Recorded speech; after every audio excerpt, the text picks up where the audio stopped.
A service of KIBMradio.com, the Internet's home for an all old-time radio.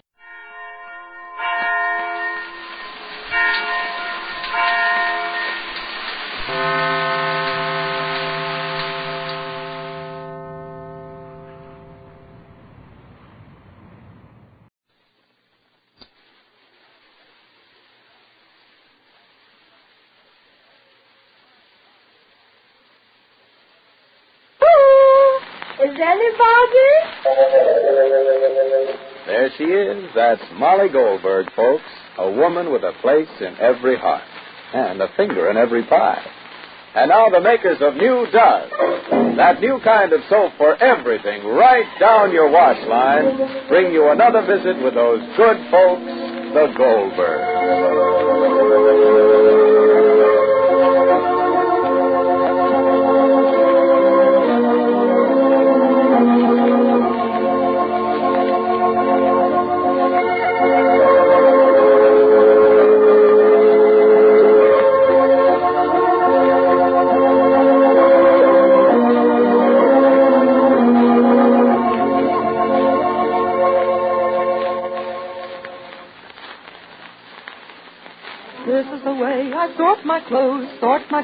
Sort my clothes. This is the way I sort my clothes so early wash day morning.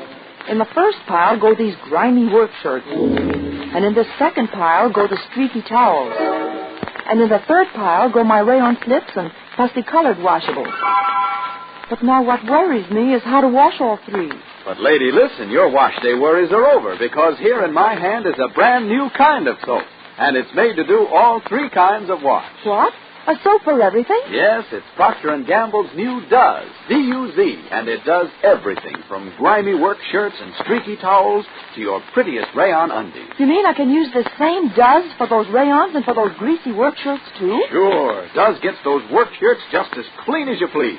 Yet this same Does really adds to the life of your rayons and fussy-colored washables. Because with Does, their colors stay bright and pretty far longer than with any of the four other leading granulated soaps. Well, now's the time I want those clothes to last as long as possible because they'll be hard to replace. Well, then Does is your soap. But will they get my towels white? You bet. You've never seen whiter washes than Does gives you. Your sheets and towels will come out sparkling. In fact, Does gets clothes far whiter than any number of other soaps. But will I have to scrub hard? Indeed not. No soap made gets clothes white easier than Does. Just try it. You'll see Does is not just a new improvement of an old soap, but a really new kind of granulated soap. Look for D-U-Z, Does, in that big red and white box. And remember, Does is one soap for all your clothes, all your clothes, all your clothes. Does is one soap for all your clothes for early wash day morning. And now the Goldbergs. It wasn't wise when Walter first sent for the ring which he had given to his former fiancée. It wasn't wise to do this without consulting Rosie Goldberg, since Rosie is ostensibly the reason why Walter broke his engagement and his dependence on his mother at the same time.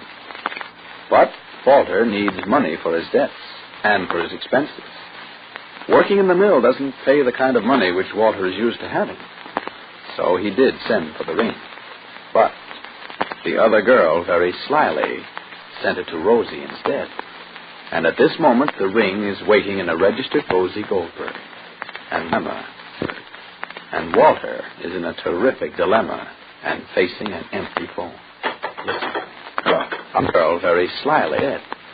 And at this moment, the ring is waiting in a registered package addressed to Miss Package, addressed to Miss Package, addressed to Miss Rosie Goldberg. And Walter is in a terrific dilemma and facing an empty phone. Listen. I'm trying to get Atwater 999. Try it anyway. But there must be an answer. Oh, you didn't go to the station, Rosie. Oh, you didn't go to the station, Rosie. How many minutes in the station already? You'll stay for supper. How Rosie stay? Say, I'm sure Sergeant Mikey Bloom is outside honestly, his mother said Sergeant. I know him when he was so time fly. How time? Remember when I went with his mother when he had his first haircut. Samuel was sitting in one chair, sitting in the other chair, and every curl that the barber cut off was like I don't know what. Mrs. Bloom looked on me, and I looked on Miss Hill on the floor. Oh, my. Oh, you'll excuse me, Walter. Yes, please. I have to go in the kitchen. I'm making pancakes. Mikey loves potato pancakes. Mine potato pancakes. Excuse me, please. Just take a book and have amusement. Take a book. There's I think a detective something is laying on the table. Please, I just fixed my potato pancakes. You are my sunshine, my beautiful, my beautiful, my beautiful. Hello? Hello.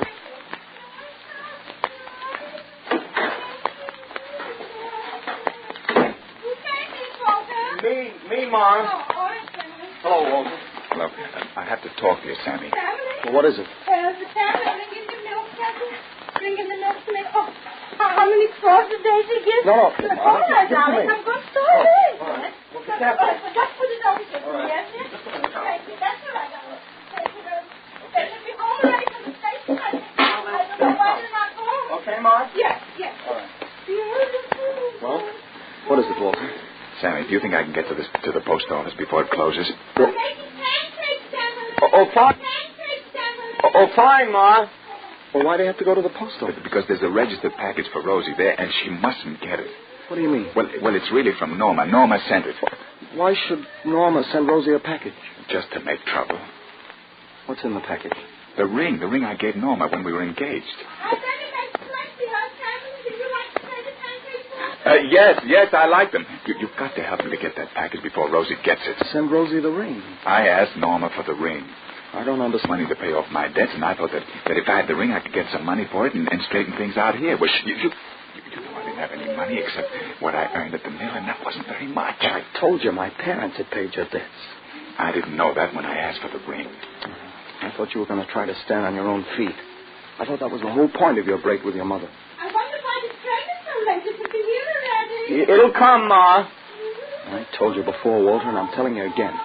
You started something very serious here by saying you were in love with Rosie. You can't keep switching back and forth. Her saying you want to be on your own and then running for help to your mother and Norma. What would Rosie think? What would she feel if she knew you'd called Norma for help? I only wanted the ring. It was mine. I needed the money. I don't see how that affects Rosie. Do you? I can't help it if Norma sent the ring to Rosie. And now I want to prevent it. Why not tell Rosie the truth? How can I? Of course you can't. You knew it was wrong to send for it in the first place. This isn't the time to start preaching, Sammy. Are you going to help me or not? It's for Rosie's sake. Why does my pancakes is even better than his mother's pancakes? If we're going, let's go. All right, let's go. But you've got to realize that you can't live in both worlds at the same time, your mother's and ours. Don't preach to me now, She Sammy. can't use her money and the rings your mother paid for to help you out in this world where her money doesn't count. You told us and you told Rosie that you wanted to make a life for yourself. You said you'd try, and at the first strain, you go running home. If we're going, let's get going. All right.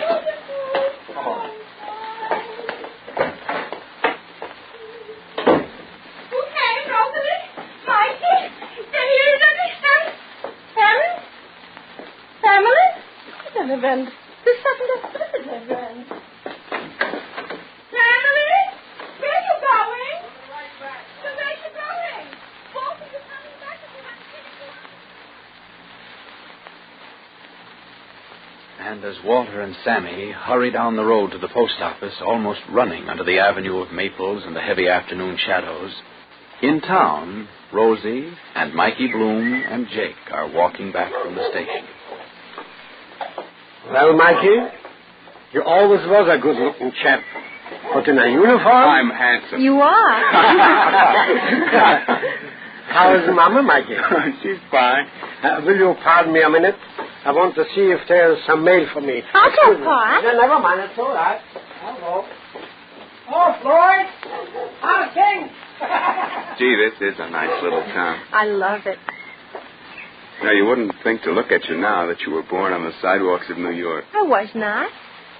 You know what I mean. You mean I look like a country girl, hmm? Yeah, if there is such an animal. Now, what I do mean is that you look fresh and charming, like the vegetables in the marketplace. You know, all glistening and shiny It's and... an unusual compliment, Mikey. Well, I can't say you look like a rose because I don't think I've seen a real one in years. But you do look even nicer than you did when you were 12. And that's a real compliment. Thank you. But it was nice in New York, wasn't it? We had nice times. Yeah. Yeah, we did, didn't we? You still have that birthday present I bought with 4 deposit milk bottles? I don't know, Mikey. Yeah, well, that means we've grown up. Well, you have certainly. Me? Uh-huh. And you. How's Walter? Fine. Oh, that's fine. Yes, you'll meet him, Mikey. Walter! Yes, Pa? Walter! There's a registered insured package for you in the post office. You have to sign for it. Package for me? That's what they said. A package and insurance? For who? I didn't ask. Oh, excuse me. Mikey, how does Rosie look? She always looks wonderful to me. I wish I looked as good to her. Maybe, Mikey, if we didn't move away. Mrs. Goldberg and me aren't too happy about everything as is. I suppose your mother told you. About Rosie and Walter? Yeah. That and a few other things and... Well... Mikey! Sammy! How are you, Sammy? Gee, it's good to see you. You look tired. Well, you look like you gained some weight. You look pretty good yourself. How do you like my uniform, huh? I'm a sergeant. Yeah, 3 stripes, huh? How do you like... Say, do you know Walter Jerome, Mikey Bloom? Oh, how do you do? Sammy. The post office is still open, isn't it, Pa? Yes. Too late. Help me. Look. Oh, Walter, what a beautiful ring. Sammy, look. Papa, darling. Walter, I'm delirious. Surprise is too much. And it just fits. Look. It's on the wrong finger. Oh. The third finger, Rosie. Left hand. Rosie is wild with excitement, surprise, and happiness. And as she dances about, gazing at the ring and kissing everyone in turn, she has no time to notice the faces. Sammy's gloom, Walter's bafflement, Jake's surprise, and Mikey's hopelessness. Don't look now, but are you still using a halfway soap for your dishes? You are if it's a tough granulated soap because it's short on kindness to your hands. Or if you use a bar soap, it holds back on speed. Well, if you've been struggling with such halfway soaps, then here's welcome news. New Duz is here to bring you a new idea in dishwashing. Yes, Duz is that wonderful new kind of granulated soap for everything in your wash. And it really has everything for dishes, too, from whirlwind speed to extra gentleness for your hands. That's where Duz is so different from any of the 4 other leading granulated soaps. It's so much kinder to your hands. Just notice how wonderfully smooth and soft your hands feel after doing dishes with Duz. Yet no soap made gets dishes clean faster than Duz. It cuts even tough grease without any hard scouring. Why, you can tell by the suds how new and different Duz is. Try it today. Duz has everything for dishes. Be sure to listen to the next episode of The Goldbergs, written for you by Gertrude Berg. Since the ring wasn't intended for Rosie, it brings a problem and a call from Mrs. Jerome. This is Clayton Collier wishing you good day for Procter & Gamble, makers of Duz, the new kind of granulated soap for all 3 kinds of wash.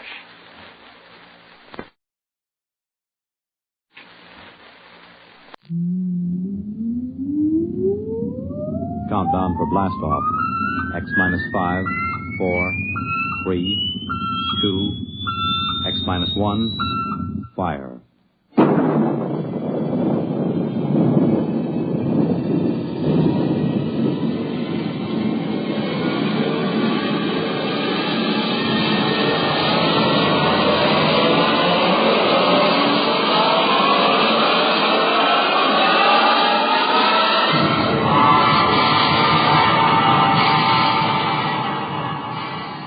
From the far horizons of the unknown come tales of new dimensions in time and space. These are stories of the future, adventures in which you'll live in a million, could be years, on 1,000 maybe worlds. The National Broadcasting Company, in cooperation with Galaxy Science Fiction Magazine, presents X minus one.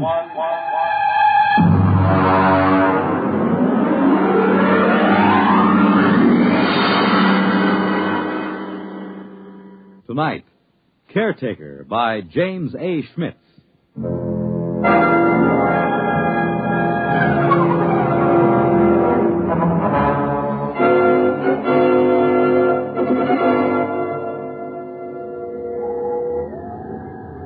Commander Lowndes? Yes, Mr. Harris. Astrogation reports planetary orbit secure. What vector, Mr. Harris? Approximately 1,000 miles above subject planet 3785. Well, we'll have to give it a name soon, Harris. Yes, sir.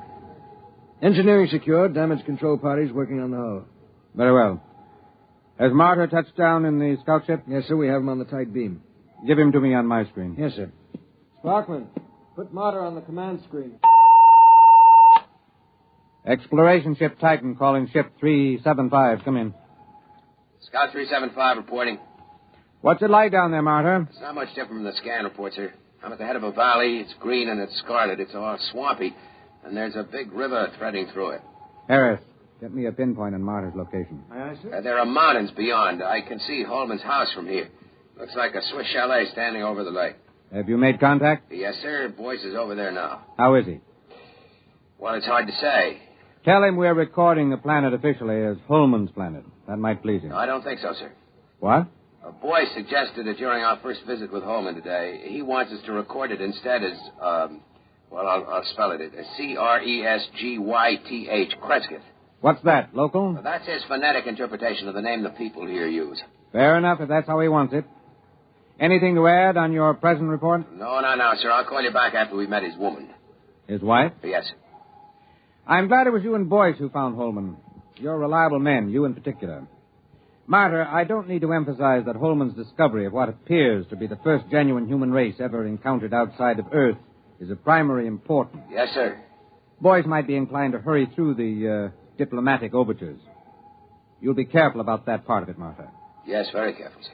On the two continents we've scanned before, we've found no traces of human inhabitants, present or past. Yes, I know, sir, but Holman's... It's possible Holman's acquaintances are the sole survivors of humanity here. If we frighten the tribe into hiding, there may never be another contact. Yes, I understand, sir. Fine.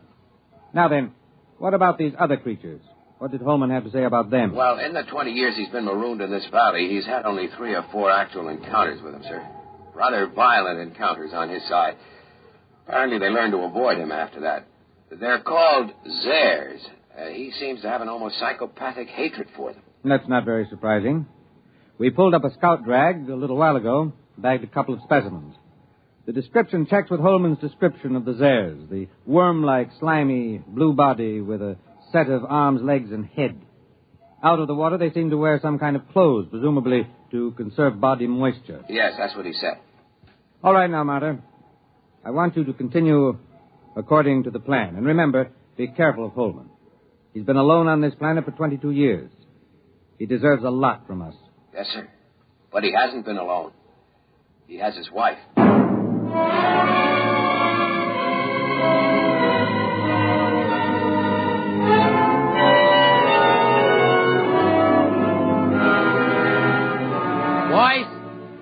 Boyce, where are you? Down here.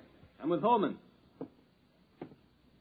Check in with the exploration ship? Yes, it's all right. Holman, they say they'll name the planet the way you want it. That's good. Celia will like that. Celia? My wife. I called her Celia from the start. She likes the name. I see. Where's she now? Oh, she's out somewhere. She's very timid. She'll show up sometime in the night, and I'm leaving the doors open for her. I'll talk to her a little first to reassure her, and you can meet her then. Meanwhile, would you like to see her picture? Why, you got photographs? No, I painted it. I used to do a little bit before I went into service. It's over here. I've done about 50 or so paintings over the years. I paint a lot of them over, you know. Here. I grind my own pigments and cut brushes from the swamp grass. I'd give my arm for a good camel's hair brush. Here she is. Beautiful. Real good looking. Of course, it isn't an exact likeness. I tried to capture the spirit. I think I've got it pretty good. Well, there's something about that picture sort of... Never mind, boys. Boyce doesn't know much about art. Yeah, but I know what I like. I like a good-looking woman. You're a lucky man, Holman. You wanted to see the deep water well. It's right through here. Actually, it's just an opening through the concrete to the river that runs below. It's as pure as anything you could wish. If they want to refresh the water tanks at the ship... Yes, I'll take it up with the captain. We'll be staying a week or more. We're to follow your judgment in every way in establishing contact with the Crescithians. Good. We can't do anything till Celia comes in, and we'll have to be very tactful then. But I'm sure it won't take a week. Well, what makes him so shy of us? Oh, it's not you, it's me. Or it's an impression I gave him of the earth kind of human beings. Come on upstairs and I'll tell you.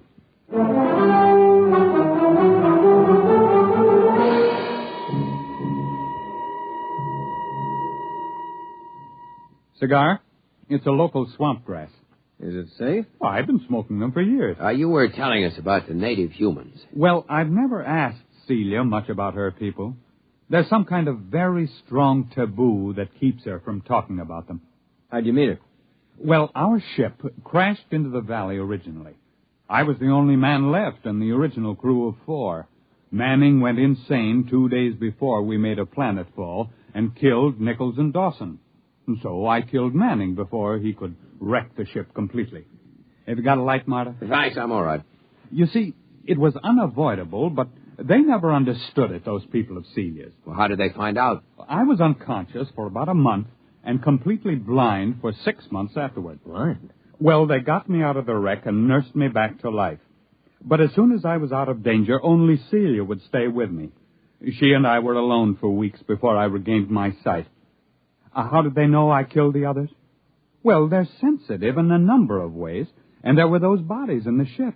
They withdrew from me as soon as I no longer needed their help. Then in all this time you were never able to gain their confidence? It's not a question of confidence. It's a question of, well, I'm trying to tell you. I didn't mind being alone with Celia. You'll understand that when you see her. The others stayed in a small lake village they had a couple of miles up the valley across the swamps. Celia went up there every few days, but she never brought anyone back with her. I suspected it was simply because I was an alien. I thought they'd get over that in time. Celia seemed happy enough, so it wasn't a very acute problem. Well, could you observe them? Well, one day, when she'd slipped away again, I remembered a pair of field glasses I'd taken off the ship, and I got them and trained them on the village. That was a very curious experience. I never found a complete explanation for it. Well, what happened? Well, just for one instant, I had everything in the clearest possible focus. There were children playing on the platforms above the water, a few adults standing in the doorways of a house, and suddenly everything went blurred. Well, something go wrong with the glasses? No. They didn't want me to look at them. They just blurred my vision. What do you mean? What, you mean telepathically? Well, I don't know. The glasses had a 4-mile range, and they were functioning perfectly. But the instant I turned them on the village, the field blurred. Well, I never felt so snubbed before. Yeah, I guess that's quite a hint. Well, I admit it annoyed me. The next day, I announced to Celia that I was going over to the village. Well, she made no objection, but she followed me in the distance, probably to make sure I didn't drown on the way. It's wet going around here. At last, I came over a rise and found myself 100 yards from the village on the land side, and then I realized they'd left it. I walked around it a while and found cooking fires still glowing, but nobody had waited to receive me. So I went home insulted and very sulky. I wouldn't even talk to Celia until the next morning. Well, did you see anybody there? Nobody. Well, I settled down and built a house for the two of us, and that took up all my time for several months. I couldn't ignore them. There was something so curiously happy and peaceful about them, even though they gave me the cold shoulder. From the one look I had of them, it showed me that they were the most beautiful people I'd ever seen. Well, you've seen the picture. It doesn't do her justice. Boy, she must be something. One day, when Celia was gone, I made another trip to the village, and the same thing happened. Well, did you make any attempt to explore further? Oh, yes. I got the little lifeboat flyer repaired enough to get it off the ground and set it down again. I had enough fuel for one 24-hour trip. I flew down the valley for almost 50 miles before I came across the first colony of the other ones. the Zares. Is that what the people here call them? No, Zare, that's the word for snake. I named them that. Did they live in caves? No, that's what fooled me. It was a village of houses just like the one here. I sat down on the lake and I saw them. They just stood there, very quietly watching me through the doors and windows. What made it worse somehow was that they wore clothes, but the clothes didn't cover enough. Those weaving, soft, blue, slimy bodies and those staring eyes. I backed down the ladder with my gun ready in case they rushed me, but they never moved. Did you find any more of them? There were about 8 more colonies of Zares further down the valley, but there was no trace of another tribe of humans. At the time, I didn't know just what to make of it. There was a possibility that my village represented an advanced troop of human beings into the land of snakes. But it turned out to be the other way around. It seemed to be the snakes that were pushing out the humans. So I swore to myself that as long as I lived, at least, human beings were going to hold this section of the valley undisturbed in its safety. When I came back, I said to Celia, I must speak to your people. Go tell them I'll come again tomorrow, and they mustn't run away. Well, she looked at me, and then she went in the direction of the village. Did they wait for you? Well, she came back late at night, crept into my arms, and told me they promised to wait for me. Oh, I set out the next morning full of great plans. After all, the Zare snakes lived in widely scattered settlements. The villagers and I could wipe out those settlements one by one until we'd cleared the land. But then I didn't realize how different Celia's people were from us. Now, what happened? Well, I came over that rise, and there the village was. This time I knew they'd stayed home. And then, not 20 feet off my path, I saw 2 of the Zares standing in the bushes, one watching me and the other looking at the village. They were the first ones I'd seen that close, and they were horrible. They had a rapacious, greedy look. They seemed oily and unclean. Each had a kind of tricky crossbow over his shoulder, and they couldn't be seen from the village. Would you like something to drink? There's some kind of fermented homebrew I made. No. What happened? Well, I shot them both down before they got over the surprise. It was a natural thing to do, wasn't it? Sure, I guess so. But apparently, from the point of view of the villagers, it wasn't. The village was empty again. When I got back home, I was actually sick with disappointment. And then I discovered Celia was gone. She stayed away 3 days. And when she came back, I never went back to the village. But I don't see why. Neither did I until it was too late. They won't kill their enemies. They're too polite for that. So their enemies are gradually squeezing them out of existence. Captain, what do you expect us to do in this situation? Kill the Zares, as many as we can find. If the human beings of this world won't defend themselves, we'll have to defend them. I can't be on guard here forever. It's up to you and the other men on the ship to do the job right. You will, won't you? You'll make a report to Commander Lowndes? We'll make our report. Oh, that's fine. Well, gentlemen, I suppose it's late now. I suppose you'll want to turn in. When will your wife get back? Well, she'll be back later. Don't worry about her.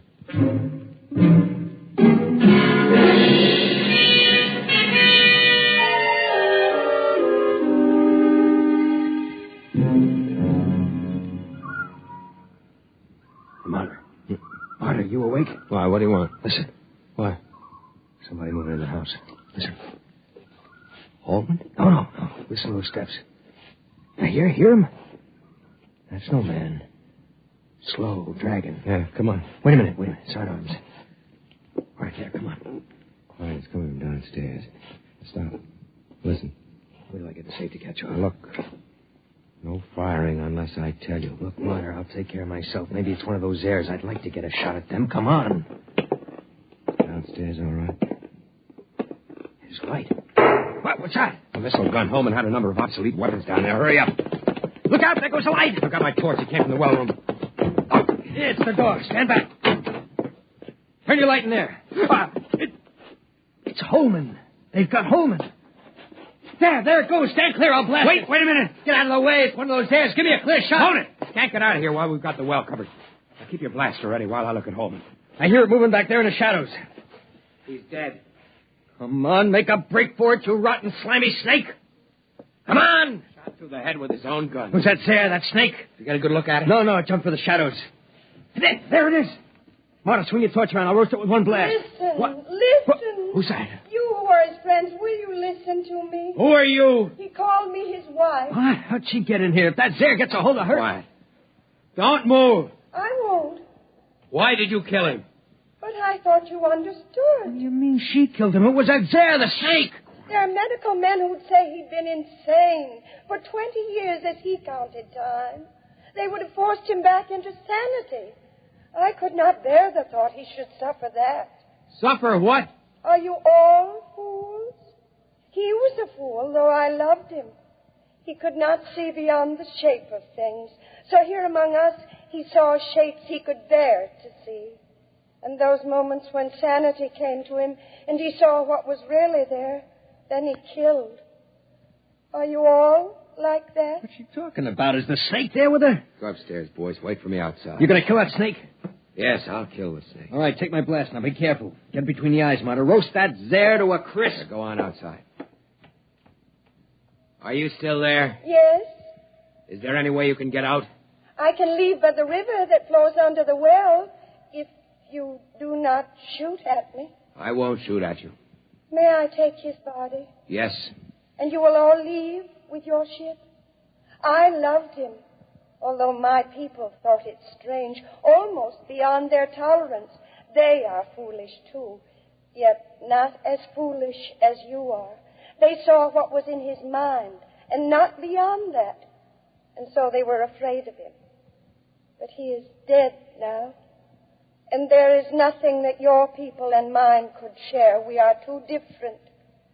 Will you leave? We'll leave. What did you see that was beyond his mind? A brave spirit, though very frightened. He ventured far, far, far into the dark, of which he was afraid. I loved him for that. I am coming now. I think you had better look away.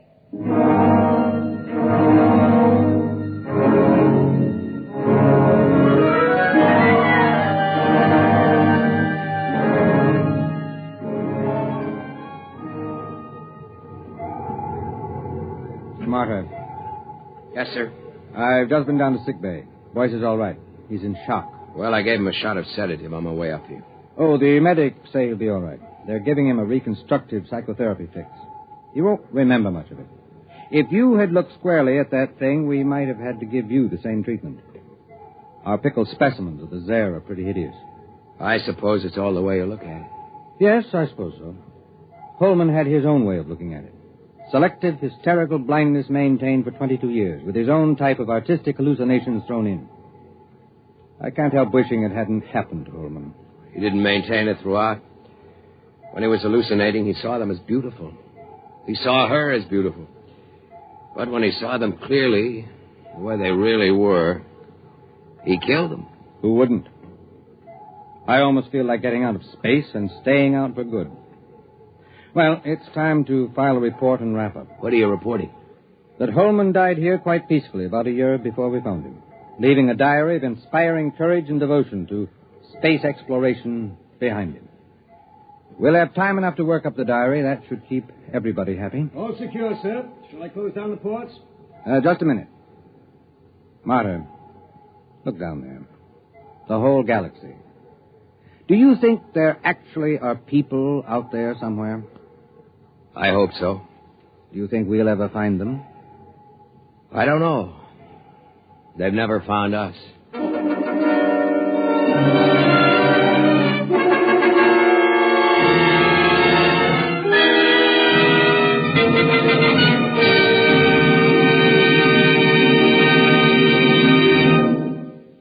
You have just heard X-1, presented by the National Broadcasting Company in cooperation with Galaxy Science Fiction Magazine, which this month features Survival Type by J.F. Bone. Score 1 or 1 million was not enough for the human race. It had to be all or nothing, with one man doing all the scoring. Galaxy Magazine, on your newsstand today. Tonight, X-1 has brought you Caretaker, a story from the pages of Galaxy written by James A. Schmitz and adapted for radio by Ernest Kenoy. Featured in the cast were Ted Osborne, Bill Lipton, Mason Adams, Raymond Edward Johnson, and Betty Kane. This is Fred Collins. X-1 was directed by Daniel Sutter and is an NBC Radio Network production.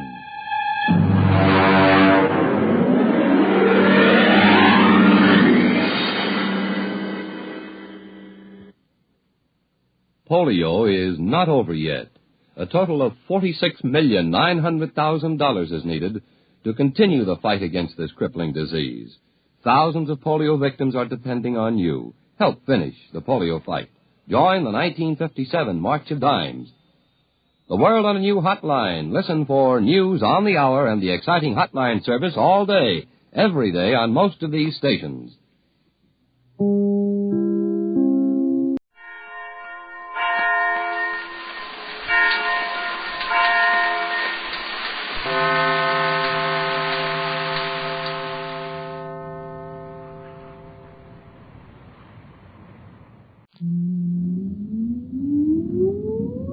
Countdown for blast off. X-5, 4, 3, 2, X-1, fire.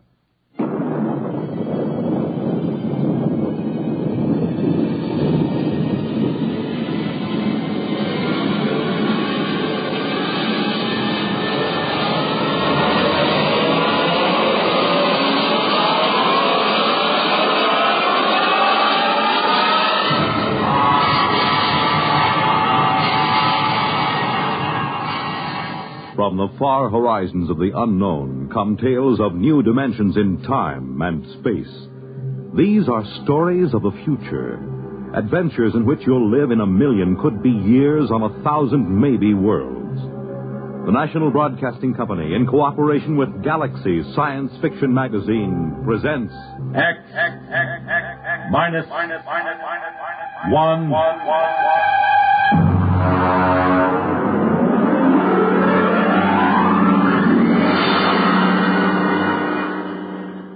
Tonight, the time, 150 years from now.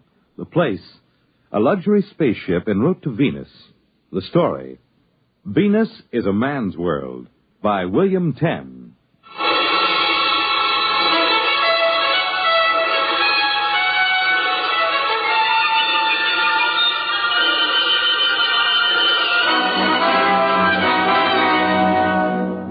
Some fellows are lucky.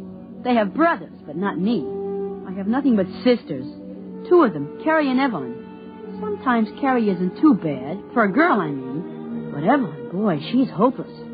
It was Evelyn's idea to put me on that spaceship, jam-packed with 300 females, and all of them aching to get themselves husbands. In the one place that's still to be had, the planet Venus. Well, anyway, 20 minutes after we took off from the spaceport, I was bored stiff. Ferdinand, do stop fidgeting and sit down. I don't have anything to do. Well, I'll read to you and Carrie. Would you like that? No. I want to do something. What's the name of the book, sis? Well, it's titled Family Problems of the Frontier Woman. Doesn't it sound intriguing? Peachy keen. That's enough out of you, young man. Why don't you take a walk around the ship? Can I go with Ferdinand, sis? Well, wouldn't you rather we start the book? You should, Carrie. Every girl should read about the family problems of the frontier woman. Keep quiet, you boy. Oh, children, let's have enough of that. Now, go ahead, run along, you two. And Carrie, look after Ferdinand. See that he keeps out of mischief.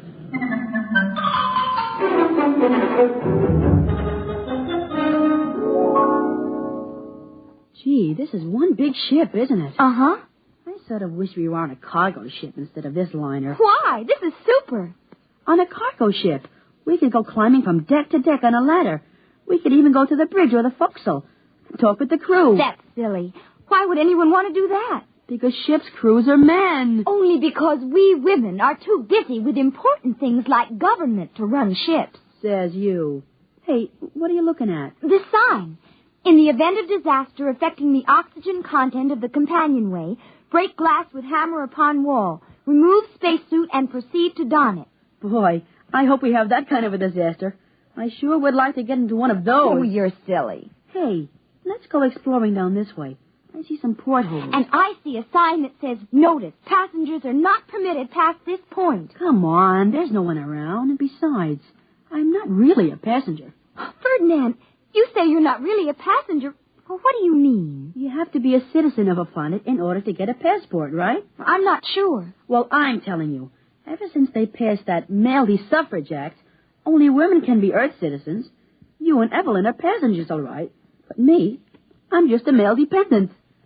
So when a sign says, off limits for passengers, doesn't mean me. I'm not a passenger, see? Keep away from that door, Ferdinand. Can't you see the sign? You and your old sign. Ferdinand, let's go back to the cabin. I want to see what's behind this door. If you don't come back with me this very minute, I'll tell Evelyn. So what? Hey, this looks like a sonic clock. I wonder if it works by knock or voice. Ferdinand, I'm going. Say, I remember one voice key. I wonder if it'll work. 2023, open sesame. Ferdinand!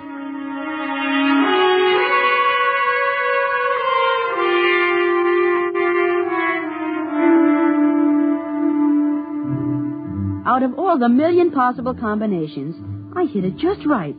The door clicked open into a dimly lit hole. As the door closed, a hand closed around my throat. The lights came on, and I found myself staring up the muzzle of a highly polished blaster, held by the biggest man I'd ever seen. We just stood there looking at each other for a while, till finally he said... Why, you're only a tadpole. Sir? The little tadpole. I must be getting jumpy enough to splash. My name is Ferdinand Sparling. I'm very pleased to meet you, Mr. I hope for your sake you aren't a tadpole brother to one of them husbandless Senora.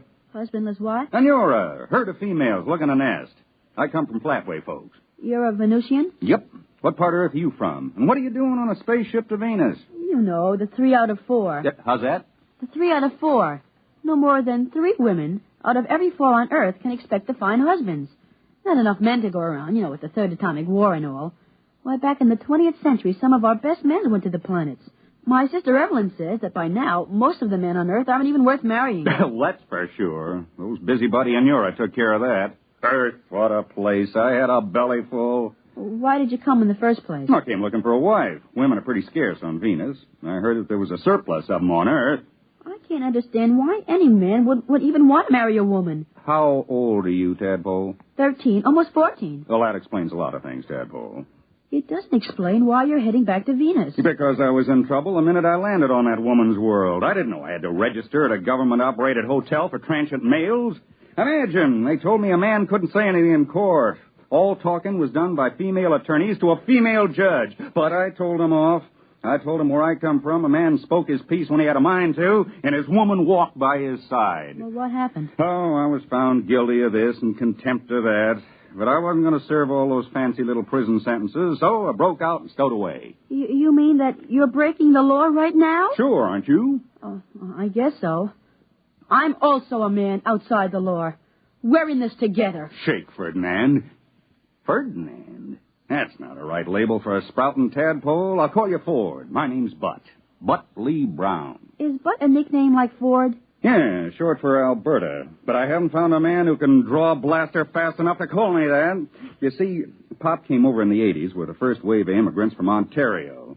Named all of us boys after Canadian provinces. I was the youngest, so I got the name they were saving for a girl. Golly, Mr. Butt, you must have had a lot of brothers. Yeah, full nest. They're Sass. His real name is Saskatchewan. Manny after Manitoba. And Uke, he was named for Yukon. I got one for every province and territory in Canada. Golly, all I have is 2 sisters. Oh? Tell me about them. Well, there's Carrie. She's almost 16. How about your other sister? She a little older? She's old, all right. Evelyn's almost 21. She pretty? Who? Your sister Evelyn. Oh, I don't know. She's healthy. She's got very good teeth. If I know her breed, she's bossy and opinionated. Well, I know the women. Yep. There goes the dinner gong, Ford. You better scat. Growing tadpoles need their vitamins. Could I bring you some chow? I could stuff it in my pocket and sneak it back here. No, thanks. I've stashed away enough provisions. I got plenty of kelp and Venusian mud grapes to last the trip. Oh, you better shove off, Ford. They'll start looking for you. Guess I had better. Well, I'll see you right after dinner, Mr. Butt. Just plain butt to you, Ford. Oh, okay. I'll be seeing you. 2023. Open sesame.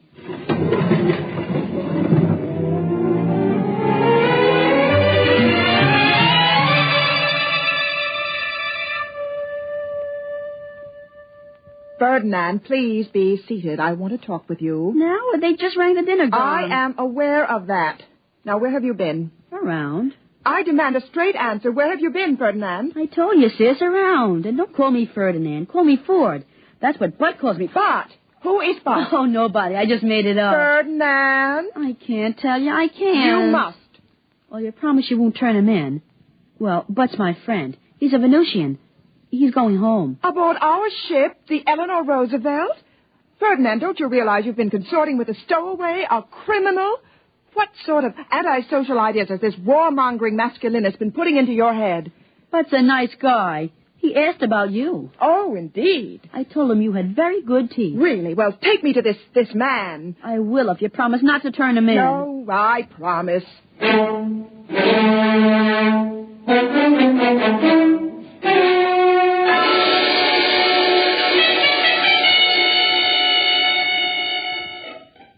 He's in there. The door has a sonic lock.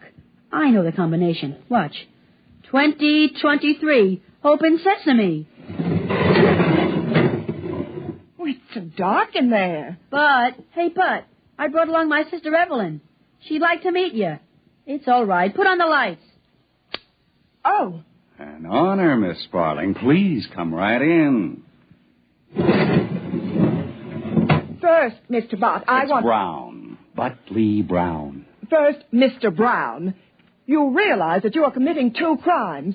One, the political crime of traveling without a visa, and two, the criminal act of stowing away without paying your fare. Golly, sis, that's no way to talk to Butt. I take it you either have no defense or care to make none. I wonder if all the Inura talk like that. And you want to foul up Venus. We haven't done so badly on Earth after the mess you men made of politics. Hear, hear. Yeah, hear, hear. Oh, you keep quiet, Ferdinand. And another point, Mr. Butley Brown. I don't suppose you know that under space regulations, you've made this poor child an accessory. Butt didn't make me anything. Let's not talk law, female. Let's talk sense. I'm in trouble because I went to Earth to look for a wife. You're standing right here now because you're on your way to Venus for a husband. So, let's. Let's? Let's what? Are you daring to suggest now, that... Miss Sparling, no hoopla. I'm saying let's get married, and you know it. Gee, sis, say yes. And what makes you think that I consider you a desirable husband? Figure it this way. If you wanted a poodle, you're pretty enough to pick one up on Earth. When you go charging off to Venus, you don't want a poodle, you want a man, and I'm one. I own 3 islands in the Galertan Archipelago. Good farmland when they're cleared. I got no bad habits, outside of having my own way. I'm passable good-looking. My teeth are good, too. Besides, if you marry me, you'll be the first mated on this ship, and that's a splash most nesting females like to make. You know, there's more to marriage than just doing... So there is. Well, we can try each other for taste. Now, me, I'd vote yes. Me too, I'd vote yes. Now I'll cast my vote.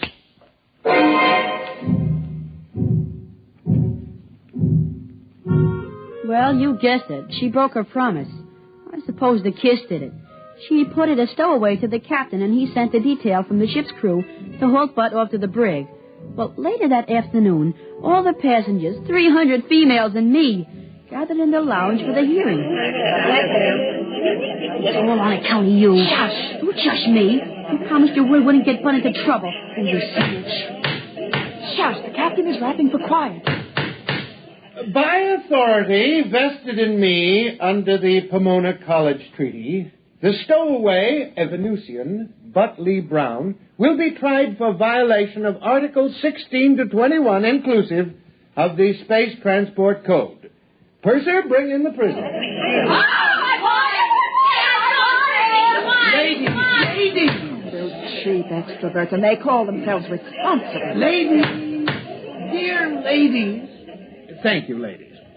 Butley Brown, I order your person and belongings impounded for the duration of this voyage as set forth in sections 41 and 45. Captain, the sections are 43 and 45. You're quite right, Miss Sparling. Sections 43 and 45 of the Mother Anita Law Emergency Interplanetary Directives. Aren't you even going to give me a fair trial before you hang me? Ladies, I beg of you, ladies. Captain, what exactly are the charges against me? You're a stowaway. I can pay for my passage. You can? Well, then I guess we can dismiss the charges. Ladies, gentle ladies. Just a moment, Captain. Yes, Miss Sparling? I demand justice. You can't let him off that lightly. Besides, there's the other charge. What other charge? Assault. That comes under sections 18 through 35 of the McDonald Law. It does? Well, then would you tell the court in your own words exactly what happened? Well, when I first laid eyes on Mr. Brown, he seemed to be a fundamentally decent chap, despite his barbaric notions on equality between the sexes, or worse. I was positive I could shame him into a more rational social behavior and make him give himself up. Go on, Miss Sparling. Just as I was getting over the colossal impudence involved in his proposing marriage and was considering the offer seriously on its merits, as one should consider all suggestions, he deliberately dropped the pretense of reason. Get her. Ferdinand! My name is Ford, and you're nothing but a big snitch. You promised not to get Butt into trouble. Your name is Ferdinand, and stop trying to act forcefully like a girl. It doesn't become you. Miss Sparling, did I understand you to say that you were considering Mr. Brown's proposal of marriage? That is true. I will not deny that he appealed to me. He appealed to me as most savage ancients appeal to their women, as an emotional machine. Throw the proper switches, says his theory, and the female surrenders herself ecstatically to the doubtful and bloody murk of masculine plans. I'm afraid I still don't understand. What exactly did Mr. Brown do? He kissed me. Ladies, please, ladies. Mr. Brown, do you deny kissing Miss Sparling? No, Miss Sparling. Do you deny enjoying the kiss? Your question is irrelevant and immaterial. Oh, she enjoyed it. How would you know? Well, I was right there. I could tell the way she acted. She sort of held the back of his neck, closed her eyes, and just hung on. What were you doing there? I introduced him. I met Bud first. Then I took Sis over there to meet him. I see. Ferdinand Sparling, I hereby order your detention for the duration of this voyage for aiding and abetting a stowaway as set forth in sections 41 43 and 45. And 45. And you can't arrest Ferdinand. He's only a child. You gave me your word no charges would be lodged against the boy. That was the usual promise one makes to an informer. But I made it before I knew it was Butley Brown you were talking about. I didn't want to arrest Butley Brown. You forced me. So I'm breaking my promise to you, just as I understand you broke your promise to your brother. I'm afraid both Ferdinand and Butley Brown will be picked up at New Kalamazoo Spaceport and sent terrorward for trial. But I used all our money to buy passage. I'm sorry. You'll have to return with your brother. Of course, there is a way out. There is? Well, tell me, please. Miss Sparling, if you'd marry Brown... Now, don't look at me like that. If you'd marry Brown, he would go on your passport as a dependent male member of your family. Do you think I'd marry that desperado? Why, he doesn't know enough to sit back and let a woman run things. Captain, you should be ashamed of yourself. I'll marry him! Perhaps I should be, but that's what comes of putting men in responsible positions. See here, Miss Sparling, I didn't want to arrest Brown. I'd still prefer not to. The officers and crew of my ship all go along with me. Why not? Men always think like men. They never use logic. They just rely on masculine intuition. Maybe so. This ship's crew are all residents of Earth. But our work requires us to be on Venus several times a year. We wouldn't want to cross any member of the Brown clan. They're all men of influence on the polar continent. No, I wouldn't doubt that for a second. If anyone gets in their way, they merely oxidize them with a blaster. Take Butt. He's a big man in his own bailiwick, the Galertan Archipelago. When he wants to put somebody in office, well, He just appoints them. Mr. Brown has that much influence, you say? Power, actually. The kind a strong man usually wields in a newly settled community. Oh, Mr. Brown, if I marry you, would you promise to see that I'm appointed resident governor of the Galerton Archipelago? No. Attaboy, Bart. Don't give in. Ferdinand, this does not concern you. Mr. Brown, I might even consider a county clerkship. Nope. Stick by your blasters, Bart. Show her you're a real man. Mr. Brown, it would seem to me that if you really want to marry this attractive young lady, a compromise could be worked out. Well, I could make her sheriff. Oh, no. Would the position of sheriff of the Galerton Archipelago be acceptable, Miss Sparling? Yes. Good. I'll marry you here and now. I want to be a bridesmaid. Always a bridesmaid. Never a bride. That's me every time. But you shouldn't have sold out. Why did you do it? You don't have to marry her for my sake. I wouldn't care what they did to me. That's all right, Tadpole. I'd do anything for my favorite brother-in-law. I'd sure like to be your brother-in-law. But gosh, you don't have to marry Sis. You can have any one of these 300 females. Why marry Sis? I'm stubborn. What I like at first, I keep on liking. What I want at first, I keep on wanting until I get it. Yeah, but making her sheriff. What's going to happen to our man's world? Don't worry none about that, Ford, my boy. Wait till after we meet and go out to my islands. She'll find herself sheriff over exactly 2 Earth males, you and me. And I got a hunch that'll keep her pretty busy, huh? How about that,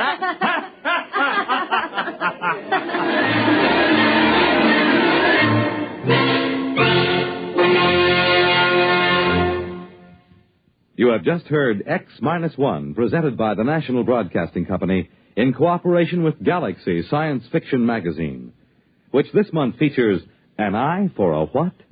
A story of the Earthmen who thought they couldn't hurt a friendly alien if their lives depended on it, while all the time their lives did depend on it. Galaxy Magazine, on your newsstand today. Tonight, X-1 has brought you Venus is a Man's World, a story from the pages of Galaxy written by William Tenn and adapted for radio by Arthur Small. Featured in our cast were Dennis Bellavio as Ford, Bob Haig as Butt, Jerry Ann Raphael as Carrie, John Gibson as the captain, and Frederica Chandler as Evelyn. This is Fred Collins. X-1 was directed by Daniel Sutter and is an NBC Radio Network production.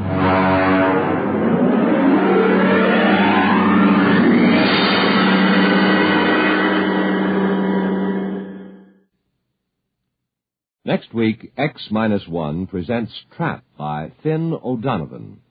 Fur hunters tangle with a bottle of firewater and a new kind of trap which catches more than they bargain for. We hope you'll be listening next week at this same time. This week, the Boy Scouts are celebrating their 47th year of service to American youth. Throughout the country, there will be open houses, courts of honor, indoor and outdoor campfires, cub circuses, scout expositions, explorer events, and other special activities. This is the second year of the 4-year program, Onward for God and My Country, which was launched to help prepare America's boys to live in today's world and prepare them to carry their full share in the years ahead. It's designed to give youth an opportunity to develop physical fitness, self-reliance, a sense of personal responsibility, a spirit of helping people, a willingness to share, an understanding of our government's democratic processes, and a firm spiritual foundation. On Sunday, February 10th, churches of all faiths will observe Boy Scout Sunday, with scouts attending services in uniform.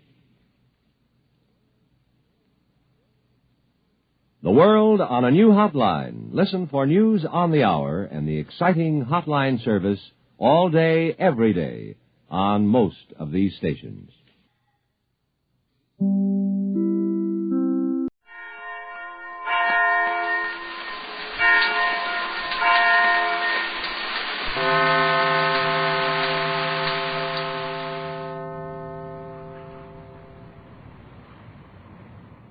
On Euclidia, the magic island of the South Seas, events are moving very rapidly. Johnson's boat has arrived and been captured. Jerry and Joan have been in the chemical laboratory and watched the exploding gas from Captain Bradford's trick formula put the Euclidean scientists, including G-47, to sleep. Now, Jerry and Joan are back on Mrs. Gregory's yacht, where it is lashed to Johnson's boat. Jerry is running a little portable power saw on the deck of the yacht. to cover up the noise of the pumps transferring oil to Johnson's boat for the escape attempt. Joan is with her mother in the radio cabin. J24Y to Wilmington. Patricia Gregory to the Gregory Relay Station. Hello, Wilmington. J24Y to Wilmington. Hello. Hello. I cannot understand, Mother dear, why they do not answer you. I understand it, Joan, and I don't expect them to answer me. Why not, Mother? For one reason, they can't possibly hear me. We're 4,000 miles from the California coast, and with our broken aerial and this set not working properly, we're lucky if we can be heard 400 miles, let alone 4,000. Then how does it help us any to keep calling? And your messages sound so strange. I do not understand much of your plan, I think. Well, I haven't much of a plan, dear. What I'm trying to do is keep the Euclideans in the radio chambers busy worrying about these messages. As long as they think our position is hopeless here and that we're frantically calling for help, they won't suspect how nearly ready we are to try and escape. But what about Mr. Johnson? Will he be hearing these messages and acting on them to help you? I hope so, dear, though it's rather difficult to put much of value to him in the messages. However, he'll be listening to all of them, as long as he's within range of this transmitter at least. And when we actually run away from here, he may be able to figure some way to meet us before our fuel gives out.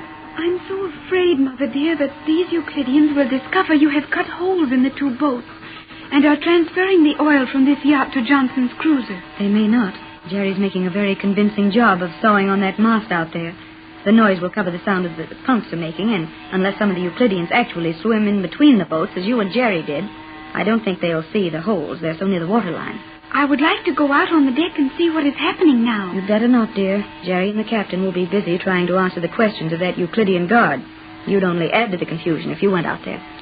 What if the guard should discover the plans to use the other boat in escaping? Joan, dear, don't be so pessimistic. If those things happen, they'll simply have to happen. Now, I'll use the radio again and see if I can think of something which might give Johnson an idea as to our real position here. J24Y calling Wilmington. Gregory Yacht to Relay Station. Relay this to Gregory Land Station at Wilmington. Both boats powerless. Held captive at latitude 29 degrees south. Longitude 124 degrees 30 minutes west. Impossible attempt escape. No fuel for boats. Oh, the captain. Yes, Joan, and I've got some good news for you. What is it, Tex? Go right on with your sending, Pat. This can wait until you get your message out. I wasn't sending anything of value, Tex. Just trying to find a way to let Johnson know something definite about our plans and the situation here. Well, after we figure a little on what I've got now, maybe it'll be easier to get a message to Johnson that he will understand. You have discovered something of value to us, Captain Bradford? I think so. That Euclidean who came aboard just now and put Jerry and me through a cross-examination didn't have any idea that the gas explosion in the laboratory was anything more than an accident. He wanted to know if that had ever happened to me when I was working on the formula. You think they were really deceived about it? No doubt of it. They don't even suspect that the formula was deliberately prepared to put them to sleep. I can believe that is possible, as the Euclidean chemists were all in the laboratory at the time, and they would be the only ones on the island with enough knowledge of chemistry to suspect anything about the formula. Right, Joan, and as long as these chemists stay asleep, we won't have any trouble over that. But the man who came and talked to you, he must have had something definite in mind. What did he question you about? He wanted to know if I had an antidote for the action of the gas. If I couldn't go to the laboratory and revive these men some way. Of course you will not do it, Captain. You bet I won't. I couldn't even if I wanted to. There's nothing I ever heard of that'll bring these men out of their little nap. How long will the effects last? Oh, several hours. At least until after dark. The minute it's dark, we've got to make our break for the open. But how will we ever get that boat of Johnson's out through the pier opening and away from the island without being heard? There is often a brisk wind from the south in the evening. Could you sail that boat out, Captain? That's what I'm figuring on trying. They'd hear the motors. I wonder if the batteries in Johnson's boat are in shape to handle the radio. I imagine they're pretty dead after dragging that boat around, but we'll move our batteries over there after dark. Oh, Captain, listen. The noise has stopped. Yeah, so it has. That means the oil's all transferred to the other boat, and Jerry can quit sewing on that mast. Well, Jerry, did you finish with the mast? Yes, Mrs. Gregory. And I wanted to ask you about that, Tex. What is it, Jerry? Don't you think it'd be a good idea for me to go right ahead and set that short mast into place, then rig up the radio aerial again? It'll give these fellas an idea we're planning on staying on this boat, if they're watching us. I think that would be very wise, Jerry. Oh, you would think so. Easy enough for you to sit here and think things are wise for me to do. Have you ever tried pushing a mast around? Why, no, Jerry. Then come on out with me. You're going to learn how to do it. Now, Jerry, that work will be too hard for Joan. Oh, I don't want her to work. I just want her to sit there and watch me do it. so she can tell me how good I am when I get it done. Well, if you need moral support, go right ahead, Jerry, and take Joan with you. I'm going to stay here with Pat for a while and try to figure out how to get an intelligent message to Johnson. Come on, Joan. You can boss the job while I work on the mast. You must both be very careful out there. We will, Mother, and I will see that Jerry does a good job. Now I want to see what you have done, Jerry. I'll show that to you later. Just now I've got another idea in my mind. Come on around behind this cabin. But, Jerry, what do you... Now, don't ask me now. Wait till we get around here. There. Now, this ought to do. For what? Wait till I get a chance to tell you. Now, first, we've got this radio cabin between us and the island, right? Of course, Jerry. That is obvious. Never mind the cracks. Just answer my questions. Now, that cabin is all lined with that Euclidean soundproof cloth. All the way around, isn't it? Precisely. Hey. I am sorry. I mean, certainly it is. Then, if we stand here, with that cabin between us and the island, can we talk without anyone on the island hearing us? Yes, Jerry. I am sure that is possible. Of course, we will have to watch for anyone on the other pier over there. Oh, I know that. We'll have to watch all around and up and down. But what I want to know, is there any way for their sound beams from the central control chamber on the island to pick up what we say from here? No, Jerry. We will be safe with this insulated cabin between us and the instruments. Swell. Now listen, I've got an idea. And it's something I didn't dare tell your mother and Tex because they wouldn't let us try it. But I think you and I can put it over. Is it something dangerous, Jerry? Plenty. But it's just as good as it is dangerous. And it's a swell chance to make sure we get off this island tonight. Oh, Jerry, what is it? I will help you, no matter how dangerous it might be. Atta girl, Joan. I knew you'd be with me. But we've got to be mighty careful that Captain Bradford or Mrs. Gregory don't find out anything about it. Then we must speak very quietly, Jerry. They might hear us through this cabin wall. But you said the cloth would keep them from that. Not exactly, Jerry. The cloth would keep sound from being recorded in the control room. But if we spoke loudly enough, our voices might be heard through this thin wall. Not what we said, of course. But if they heard our voices here, when we should be on the other side of the boat working on that mast, they might come out to see who it was. Right, Joan. We'll take it easy. Now tell me what it is. You must have some plan which you and I can work out. Yeah. Wait a minute. Listen. Oh, boy, that's swell. The skipper and Mac are working on that mast now. Tex will think it's me, and he won't come out looking for me. But hurry, Jerry, your plan. Well, I'll tell you, Joan. It's mighty dangerous, for you as well as me. And you don't have to go for it if you don't want to. Why, Jerry, do you not realize that I want to do everything you do and go with you at all times? I am afraid of nothing, Jerry, if you and I are to try it together. Atta baby, Joan. Atta baby. I know what that means now, Jerry. It means Never that... mind that now. You're a swell girl, Joan, but your English is terrible. Forget it and listen to the plan. Of course, Jerry. Well, to begin with, my plan's only good if you know a whole lot about this island. I mean, where the main switches are that control all the electricity on the island. Where the one room is where the most damage would be done if anything happened to that room. And where the men are that would have to watch out for most. You want a good deal, Jerry. But I think I can help you with all of it. Okay. Now, here's one other thing. How far can we walk on that island without getting stopped? I mean, how close can we get to any of the important rooms? I think with the chemists all asleep in the laboratory, the other Euclideans will be rather uncertain in their conduct. We may find the watches very lax. Well, now here's what we've got to do. Captain Bradford is planning on trying to sail Johnson's boat out after dark. And your mother is trying to get a message to Johnson that will let him know we'll be on the high seas without any fuel in the boat. Now, all that's all right, but I'm afraid Tex is leaving too much to chance here. Even if most of those guys are asleep, there'll be plenty of Euclideans who know how to handle those big ray guns and the submarines and all. And even without old G-47, I got a hunch somebody on that island is going to have sense enough to stop that boat before we get very far. That is what I think, Jerry. But Mother and the captain will not let me talk that way. I know that, but this is something they won't know anything about until it's all over. You and I are going to take a crack at wrecking a couple of the most important places on the island. You mean we will attempt to destroy certain valuable nerve centers in the island mechanism in order to guarantee their improper function when the time arrives to attack our boat? No, I mean we'll bust up a few of the things they can't use them to stop us. That is exactly what I said, Jerry. Well, didn't sound the same to me. Anyway, just before dark tonight, you and I are going to leave this boat. We'll take a walk on the island, and when we get back to the boat, we'll have a mighty good chance of getting away from here. Unless we are caught, Jerry, then we will not get away at all. Yeah, I guess that's right. But we'll try it just the same. Now, we'd better get out on deck there and act like we'd been working on that mast. You are right, Jerry. We must appear to have been very busy, so the captain and my mother will not be alarmed. Yeah. I don't hear any noise around there. I guess they've got the mast set up again. Hey, stop, Joan. What is it, Jerry? One more thing we've got to do tonight, and it's the first thing. We've got to get our hands on one of those ray guns. I will take care of that, Jerry. I have one for each of us. You what? Where did you get them? When we pretended to faint in the laboratory, I fell very close to the commander. When we left, I had both of her ray guns hidden in my dress. Joan, you're swell. I know it. In just a few hours, the Gregory party will attempt to escape from the Magic Island. When the Gregory yacht, with Mrs. Gregory, Captain Tex Bradford, and Jerry Hall aboard, was captured and drawn to the strange island of Euclidia by magnetic force, a little homing pigeon was released to carry word of their trouble to another boat with Johnson on board. Johnson, in turn, released a pigeon which arrived safely at the Gregory yacht. And with the aid of these clever little birds, the prisoners have arrived at what seems to be a chance to escape. The Euclidean scientists are asleep in the chemical laboratory, victims of a formula Captain Bradford gave them. Jerry and Joan are in the radio cabin on the yacht, planning a desperate move to help Mrs. Gregory and the captain. It's a slick plan, Joan, if we can only get away from this yacht to try it out.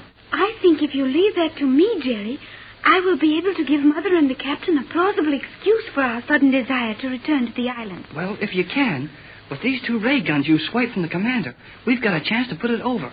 But I guess we'll have to get the plan all worked out before we leave here. There won't be any place we can talk without being heard once we get down inside that blamed island. Oh, yes, Jerry. We may go to the sound channel for one. Yeah, that's right. And there are many small rooms throughout the island where we may talk in privacy if the Euclideans are not using them. Yeah, if. There will be many of the chemists' private quarters vacant. Remember that every chemist on the island is asleep in the laboratory. Yeah, but it isn't the chemists we're worrying about. It's the electrical engineers and the radio operators and the submarine guards. We've got to get past all of them some way and get our hands on the switches or whatever cuts off the current supply on this island. We've got to get everything shut off so there's no chance of the Euclideans doing anything to stop us when we sail out of here right after dark. It can be done, Jerry. It will be dangerous and exciting, but it can be done. Okay, kid. I'm with you if you say so. But now we've got to think up an excuse to get off this yacht and onto the island. I think, Jerry, the best way is for us to tell Mother and the captain what we intend trying to do. They'll never let us do it. I think they will.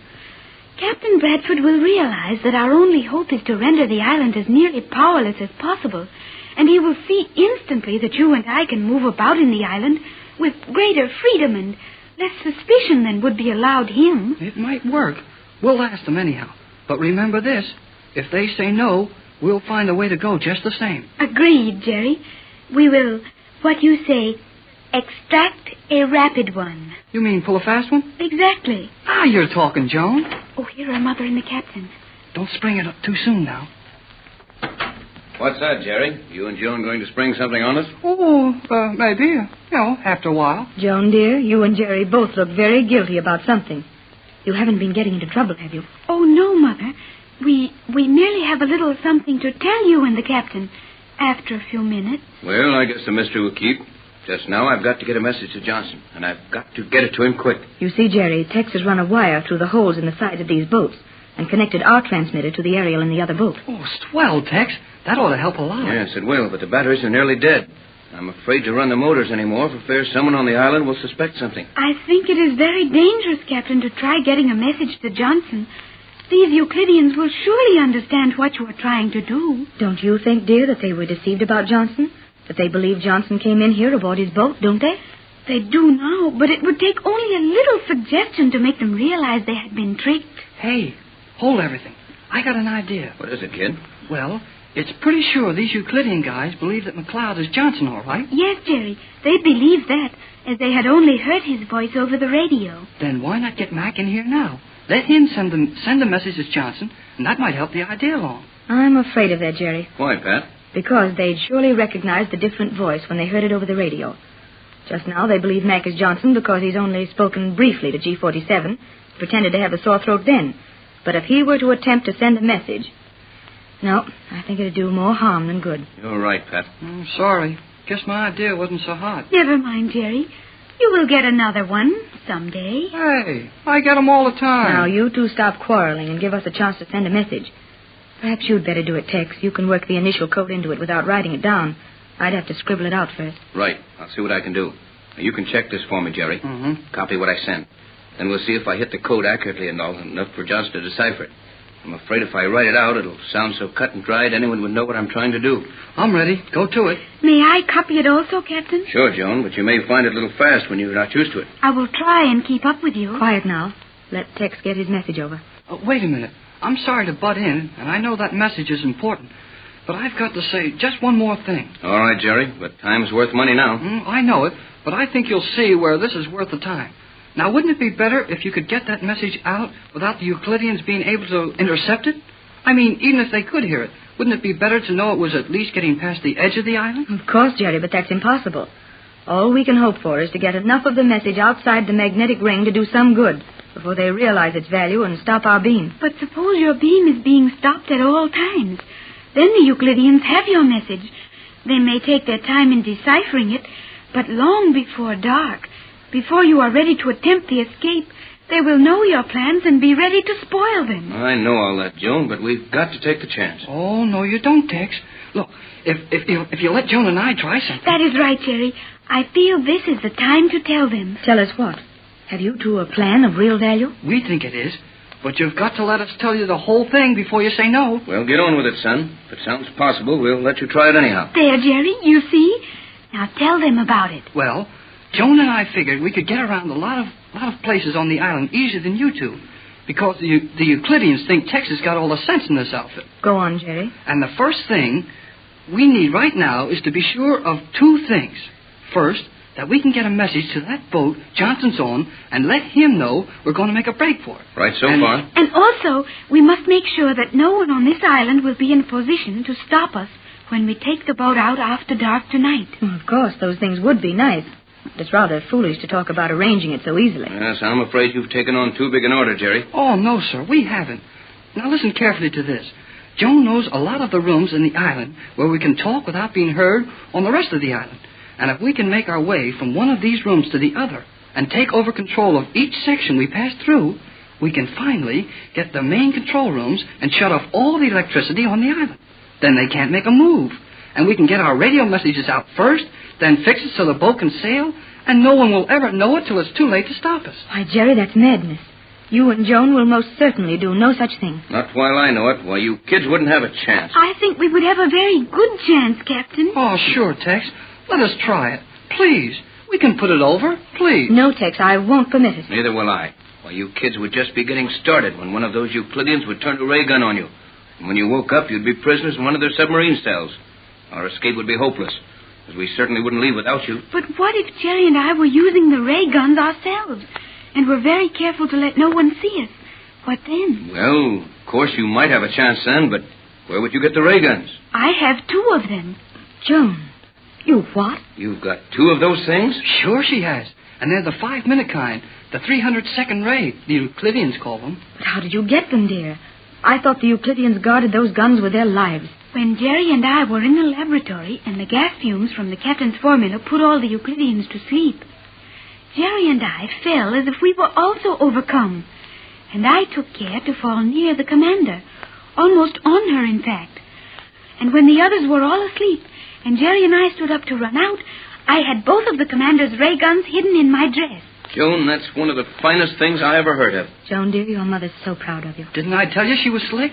And now what do you think of our chances? You will surely allow us to go now, will you not? Well, I don't know. The idea of you kids running around inside that island with a couple of those ray guns doesn't make much of a hit with me. No, the guns make it even more dangerous. If you two were unarmed, you'd probably be taken without harm and merely confined in a cell.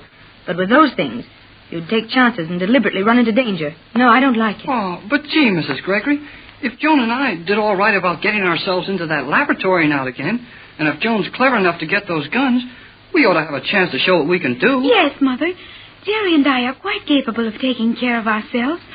And it should be our privilege to contribute at least a portion of the energy expended toward our ultimate freedom. She means we ought to get a crack at helping things along. Please, Captain Bradford, we will be very careful. Oh, sure, Tex.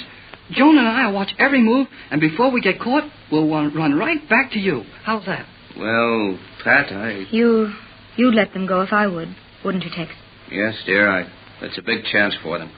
If you and I fail to get off this island our own way, we've not only let them down, but we refuse them a chance to help themselves and all of us. You're right, Tex. I'm only being a woman about it. It's a little hard for me to think of Joan taking such chances. For 14 years, I've searched the world over for her. Now, only a few days after I found her, I must let her go again. Go into danger because of me. Oh, forget it, Mrs. Gregory. I'll take care of Joan. No matter what happens, I'll look out for her. And you and the captain can do a lot more good by being right here on this boat and having everything ready to shove off as soon as it gets dark. All right, you and Kid. Though it seems funny for Pat and me to sit here and let you kids run these risks. Oh, I know it's a sensible thing to do. Now, Captain Bradford, if you will give me the message you were going to send in the hope Johnson might hear it, I will copy it. And Jerry and I may get a chance to send it from the Euclidean control chamber. Yeah, then we'd know it got out all right. But wouldn't it be heard other places on the island? Not if we were able to operate the controls ourselves. We could regulate the beam transmission apparatus so that the message could only be picked up by a radio receiver and not by the electric ears around the island. You certainly know this island, Joan. I have had 14 years in which to learn of it. Now, may I have the message, Captain? Right, Joan. I'll give it to you slowly and you can copy it. And we'll see if the code comes out right. You may speak as rapidly as you wish. Do you know shorthand, Joan? I do not understand what you mean. I merely make small marks for big words. That's shorthand, all right. Come on, let's get going. Right. Here it is. Call any station. Sign the Gregory yacht. Here is the message. Every indication, going half trouble. Possibly may feel, unwise even, leave free in this yacht. Many islanders, lying in forced sleep. Don't indicate especially sincere enjoyment. Longer, unusual silence. Envelops are waiting now. Perhaps later advice. Nearer solution. The first letter of each word will spell the message we want Johnson to get. I have it translated. 8 p.m. Fuel 50 miles. Diesel. Use own plans. If Johnson gets that, we're saved sure. Johnson will get it.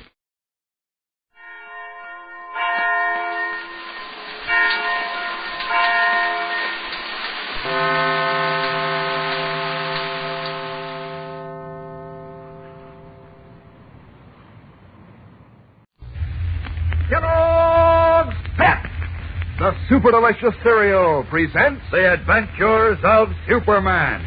Faster than a speeding bullet, more powerful than a locomotive, able to leap tall buildings at a single bound. Look, up in the sky, it's a bird, it's a plane, it's Superman. Yes, it's Superman, strange visitor from another planet, who came to Earth with powers and abilities far beyond those of mortal men. Superman, defender of law and order, champion of equal rights, valiant, courageous fighter against the forces of hate and prejudice, who is today more puzzled than ever over the strange series of bank robberies. We'll join him in the little village of Lordville in just a moment. But right now, let's hear what Dan McCullough has in store for us. You know, gang, if you should ever happen to be kind of blue, I'll bet you could cheer yourself up just by taking a look at some of those comic buttons you're collecting from packages of Kellogg's Pep. They're sure to hand you a laugh. Take K.O., for instance. His black derby hat, sizes too big for him, sits down over one eye in the silliest way. Why, he looks just like a tough little mug with a sense of humor. Then there's Smokey Stover. You know, the fellow who's always doing things backward? Why, he's doggone comical with his ear-to-ear grin and his fireman's hat sitting back on his head. And you'll get a kick out of the Superman button, too, because he reminds you of all the wonderful adventures he's had and all the rest of the 18 different buttons in the series. And you know, the best part is, these pictures are straight from the funny papers. They're true to life and done up in such bright colors, they show up like anything when you wear the buttons pinned on your jacket or your dress or cap. So get busy on your collection, gang. They're easy to get. You don't send in any money, not even a box stop. And you can't buy them anywhere. But there's one of these exclusive prizes in every package of that super delicious whole wheat flake cereal, Kellogg's Pep. Ask Mom to get you P.E.P. Pep, made by Kellogg's of Battle Creek. Now, the adventures of Superman. Never before has Superman been up against so baffling a problem as the one facing him now. Is it possible, as a result of the strange after effects of being bombarded with atomic energy, that he has been breaking into banks, stealing money, and then donating it to charity without realizing what he is doing? Or, as his friend Batman thinks, is there another Superman, another individual possessed of superhuman powers who has been committing the acts? In a desperate effort to solve the problem, Superman and Batman charted the course of the strange bank robberies and discovered that they followed a circular path through small towns in the vicinity of Metropolis. The next two towns on the arc of the circle were Lordville and Somerset. And while Superman set himself to watch the Lordville bank, Batman and Robin stationed themselves in Somerset. Late at night, a masked figure dropped out of the sky in Somerset, garbed in a blue costume and red cape. As Robin tried unsuccessfully to contact Superman by walkie-talkie radio, the man attacked our two friends, then leaped into the air and disappeared. Batman and Robin hurried to Lordville, where Superman said he had not received the SOS call on his walkie-talkie. The test, however, proved that the radio was in working order. And as we continue now, from the dark street in front of the Lordville bank, Superman says, Nothing wrong with the walkie-talkie, so why didn't I hear Robin calling me? You're sure you were here all the time? Every minute, Batman. Gosh, I can't figure it out. Neither can I. Unless what? Unless you were asleep when we tried to call you. I wasn't. Well, how do you know? You said you've often dropped off to sleep without warning since you were exposed to atomic energy. Well, yes, but I wasn't... Well, that's what must have happened tonight. Like the other evening in your apartment, when you dozed off in your chair and slept for several hours. Say, I'll bet that's what did happen. No, I don't think so, Say, Robin. wait a minute, wait. I just thought of something. What? Before you fell asleep the other evening, you complained of a headache. Remember? Yes, that's right. You have a headache tonight? Come to think of it, I did have one, but I would have known if I'd been asleep. Not necessarily. You might have been leaning against the bank or sitting down. Well, when you woke up, you were still in the same place, and you didn't know you'd been sleeping. I suppose that could be the answer. Well, I'm sure of it. But if it is, then You what? I must be the one who dropped out of the sky in Somerset an hour ago to rob the bank. Jeepers. You weren't. How do you know? I told you before. Even if you walked in your sleep... You mean flew? Or had amnesia, you wouldn't do anything wrong. Well, if I didn't know what I was doing? Well, you still wouldn't do anything wrong. There's another Superman. I've said so from the beginning. Sorry, I can't believe it. Look, both of you. You saw whoever it was tonight. You were face-to-face with him. You must know if it was me or not. We weren't face-to-face with him very long. He threw us around like a couple of footballs. Yes, and he was wearing a mask. But I'm sure he wasn't you. But he was about my size and build. Yes. And he was wearing a costume just like mine. Yes. And he got away by leaping up into the air and disappearing. Yes, but... Oh, wait a minute, I forgot. His voice. Was it my voice? His voice? I don't seem to remember his voice. No, neither do I. Say, come to think of it, he didn't say a word. That's right. He just kind of grunted now and then. Oh. I can't believe it was you, Superman. Only, of course, it does seem funny now. Oh, stop it, Robin. If only I knew. I've got to know. Look, chum, I've got an idea. What is it? Dr. Halper. He's chief at the Metropolis Hospital. He's a friend of mine. He's not only one of the greatest physicians in the world, but he worked with the atom bomb scientist on the after effects of radioactivity. Oh? Now, let's put the problem up to him. Nothing would suit me better. Fine. We'll go back to Metropolis right now. Oh, no, wait. We can't leave here till sunup. Why not? Well, just in case the other Superman might decide to take a crack at this bank. I still can't believe there is another I one. know there is. Oh, it's the town clock. Yeah. Well, let's get out of sight. Just in case our friend does show up. This way. Okay. Hiding in the dark shadows of the bank, our friends wait tensely but in vain. And when the first streaks of the rising sun lighten the sky above the sleeping village, they return to Metropolis. A short time later, in their guises of Clark Kent and Bruce Wayne, Superman and Batman are in the office of Dr. Alfred Halper, world-famous director of the Metropolis Hospital. Just a moment, please. And Mr. Kent. Are you trying to tell me that you believe Superman is this mysterious bank robber? Yes. No. Which is it? Kent has a crazy idea that Superman... Well, go ahead and tell Dr. Halper about it, Kent. Okay. I suppose you read about Superman's recent experience with the Atom Man, Doctor. Of course. Amazing thing. Not for Superman. I shudder to think what might have happened to us all. But go on. Well, a short while after that, Superman was trapped in a cyclotron where he was exposed to more atomic energy. I happen to know that since then he's been getting headaches and even dropping off to sleep at odd times. Yes. How do you know that? I know. Take my word for it. Now, it's my theory that during these sleeping spells, when he doesn't know what he's doing, he breaks into banks. And when he wakes up, he has no recollection of what he did. Oh, you're all wet. Now, wait a minute, Bruce. Why do you say that, Mr. Kent? Well, because several people saw the man leap into the air and disappear. Only Superman can do that. And only he can bend solid steel bars and rip open heavy barred doors and vaults. All the other Superman can evidently do it, too. I just don't believe there is another, Bruce. There must be. Just a moment, please. I don't know if Bruce's theory is correct, but I'm sure that yours is incorrect, Mr. Kent. Oh, why? For two reasons. In the first place, I don't believe that Superman could have these periods of forgetfulness which we call amnesia. Neither do I. But he was exposed to the terrible power of atomic energy, Doctor. Couldn't that have brought it on? Not with Superman. But even if it were possible, which I don't believe, he certainly wouldn't commit any criminal act. There, you hear that, Kent? Yes, I hear it, but I'd like to know why Dr. Halper is so certain. Because Superman, as everyone knows, is thoroughly honest and upright. He fights for law and order. Well, that's true, but such a person wouldn't commit a dishonest act, even if he'd been hypnotized. Now, that's a proven medical fact. But he gives all the stolen money to charity. Stealing is an antisocial act, a crime, regardless of what's done with the stolen goods. Robin Hood stole from the rich to help the poor, but he was still a thief. Isn't that right? Right. Of course. That's why I say Superman couldn't have done it. He works for the law and for society, not against it. Well, are you satisfied, Kent? Yes, and I'm relieved, too.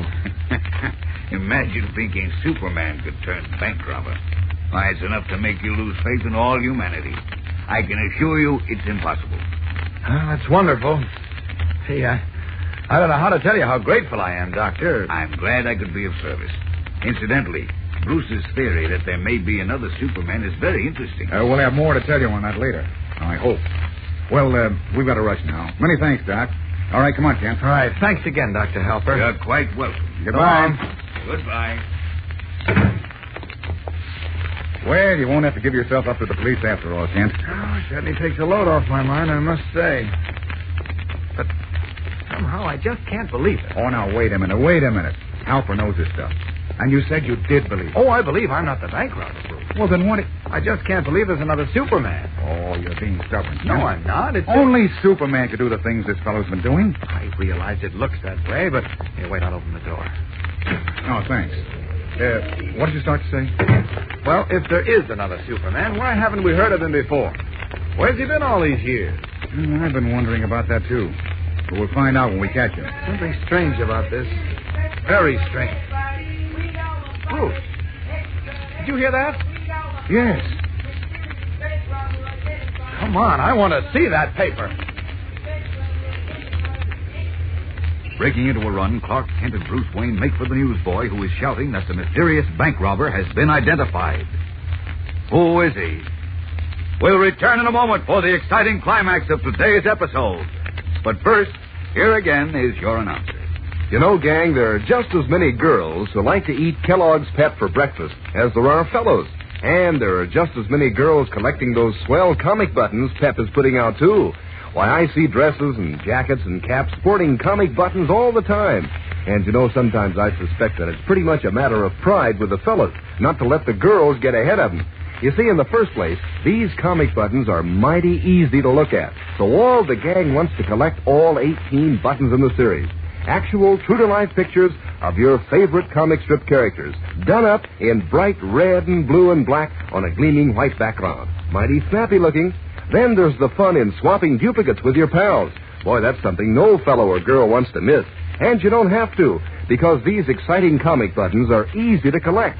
You don't send in a single penny, not even a box stop. And you can't buy them anywhere. All you do is to ask Mom to get you plenty of that super delicious whole wheat flake cereal, Kellogg's Pep.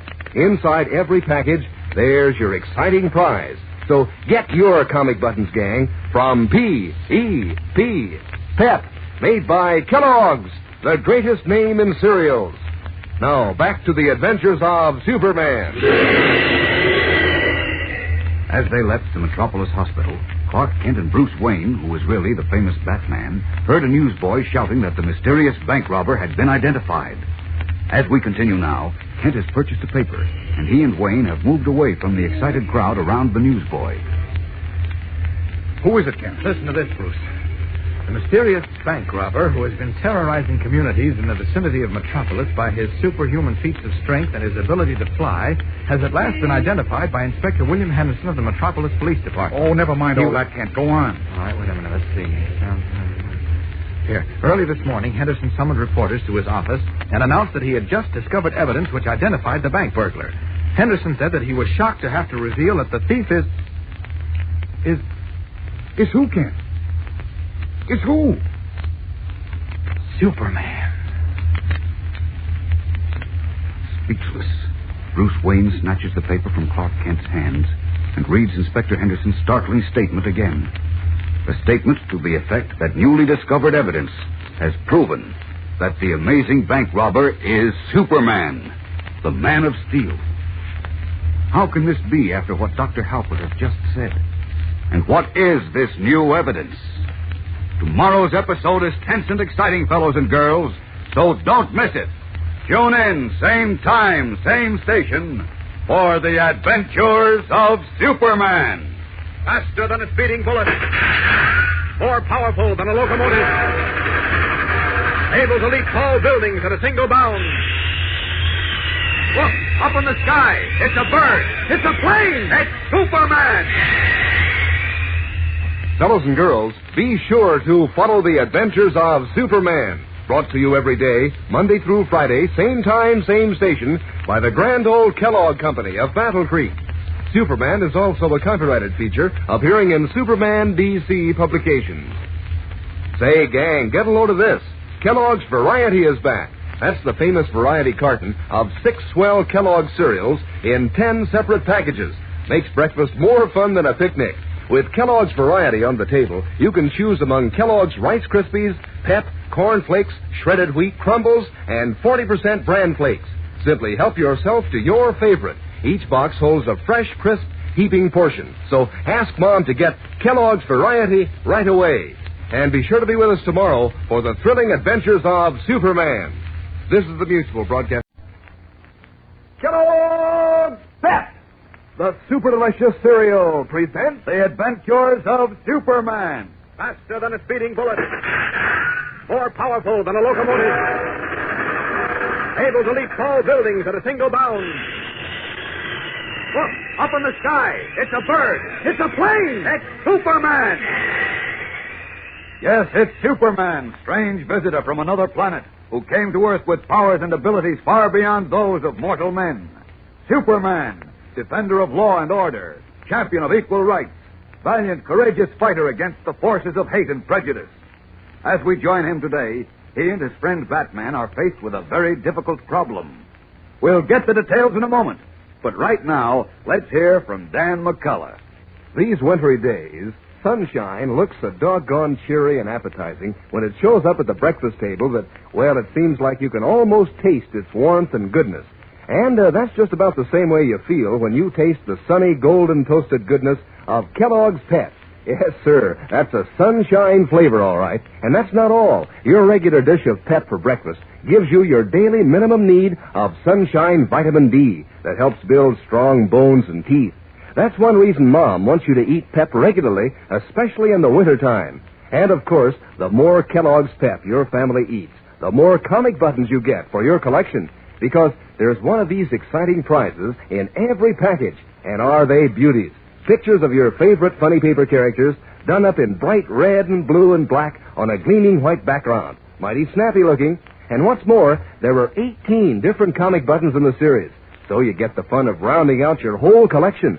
That's easy to do, too. Sure, you don't have to send in any money, not even a box stop. And you can't buy these comic buttons anywhere. They come only as prizes in packages of Kellogg's Pep.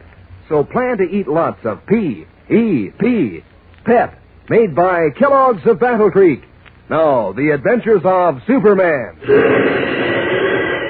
Just as Clark Kent became convinced that it was not he in his role of Superman who had broken into several banks, ripped open steel vaults, and then donated the stolen money to charity, he was dealt a staggering blow. He and his friend Batman heard a newsboy shouting that the mysterious bank robber had been identified. Purchasing a paper, Kent read that Police Inspector Henderson had discovered evidence which proved that Superman was guilty. As we continue now, Kent and Batman, in his guise of Bruce Wayne, have hurried to the office of Inspector Henderson at Metropolis Police Headquarters. As we join them there, Henderson is speaking. I'm sorry, Kent, but I can't tell you what the evidence is yet. Why not? I'm getting one more opinion on it. I expect a report any minute, and then I'll issue a statement to the press. But according to the extras on the street, you're already convinced that Superman is the bank robber. That's right.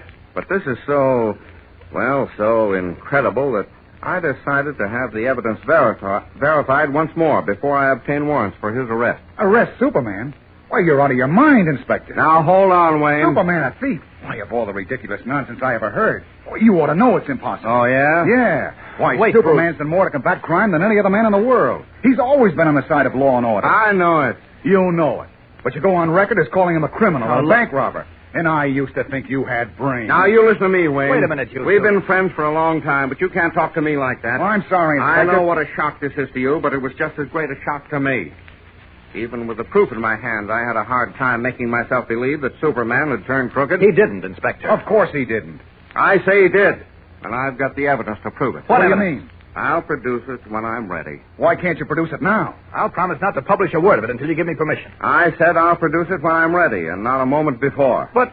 And it won't do you any good to try to crowd me. That's the trouble with both of you. You think that... Come in. Oh, what is it, Burton? I've got the report from McCann, Inspector. Oh, good. That's what I've been waiting for. Let's have it. Yes, sir. Here it is. This the report on the evidence you mentioned, Inspector? Yeah. Let's see what he says. Oh, that's all, Burton. Yes, sir. Well? Now, take it easy, Wayne. Just as I thought. McCann backs us up. Who's McCann? Backs you up on what? Look, you fellows have been helpful to the police department on more than one occasion. I'm going to take you into my confidence on one condition. What's that? That you don't print a word of this before I release it to all the papers. I'd have them on my neck if you did. I promise. And you're to keep it under your hat, too, Wayne. Check. Okay. Take a look at this card first. All right. Let's see it. Uh-oh. Now, it says, a gift from the Lynnhaven National Bank with the compliments of a friend. Say, we saw this before, can't remember? Yes, at the War Orphans Relief Society. It came with a package of money stolen from the Lynnhaven Bank. Right. And there are 4 other cards like this in the same handwriting. Just the names of the banks are different. Yes, we know. They were received at various charity offices with the stolen money. Right. And all 4 cards were obviously written by the bank robber. Well, they might not have been. They came with the stolen money, didn't they? Yes. Well, that's enough for me. Now, here. Take a look at this. What is it? Oh, I know. Well, it's a piece of notepaper with some writing on it. Hey, let me see it. Compliments and best wishes to Jimmy Olsen from... Go on, read the signature, Wayne. Oh, it's signed... Superman. Yes, you bet it is. Superman gave Jim Olsen that autograph some time ago. I was looking around the Daily Planet today. I knew they had some kind of unofficial contact with Superman. And I found this piece of paper hanging over Olsen's desk. Now, compare Superman's handwriting with the handwriting on the cards that came with the stolen money. Why, they look pretty similar. Pretty similar. They're exactly alike. Same man wrote them. And that man is Superman. You're wrong, Inspector. Look at it, Kent. Look at it. I don't have to. I know Superman wrote the autograph for Jim, but I also know he didn't write those cards. Oh, he didn't, eh? No. Well, listen to this. Joe Reiser, the police handwriting expert, says Superman did write the cards. Well, you And can... George McCann, another expert we call in sometimes, says the same thing. So what? We could call in a dozen experts, and half of them would probably say he didn't write it. Sure. I've seen plenty of cases where handwriting experts disagree. My 2 experts agree. That's enough for my purposes. Besides, you don't have to be an expert to see that the same man wrote the autograph and the cards. Well, it may look that way, but you're wrong, Inspector. Of course you are. How could you possibly believe that Superman would rob banks? Oh, let's not go into that again.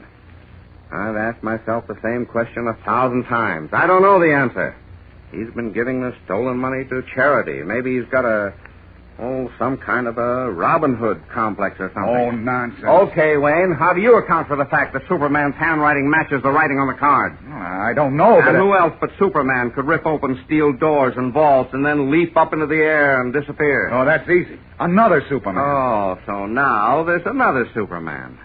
Where's he been all these years? Sitting home, crocheting doilies? Well, I'll admit I don't know that either, but I can tell you... But nothing. There's only one answer. And hard as it is to take, we've got to swallow it.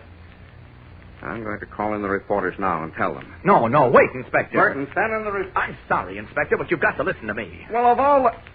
What do you mean, shutting off my intercom phone, Kent? I'm terribly sorry, but to throw you in the jug. Turn it on again. If you'll just listen I won't listen. This isn't the first time you've tried to tell me how to run the police department. I'm not trying to... I'm fed up, you hear me? Now turn on that intercom phone, or so help me... Inspector, please. You want to get the man who's really been robbing these banks, don't you? I intend to get him. Heaven knows I didn't have to be this way, but since it isn't. And if you'll just give me a little time, I'll prove it. You'll prove what? That Superman is not the thief. How are you going to prove it? Well, I've got a plan.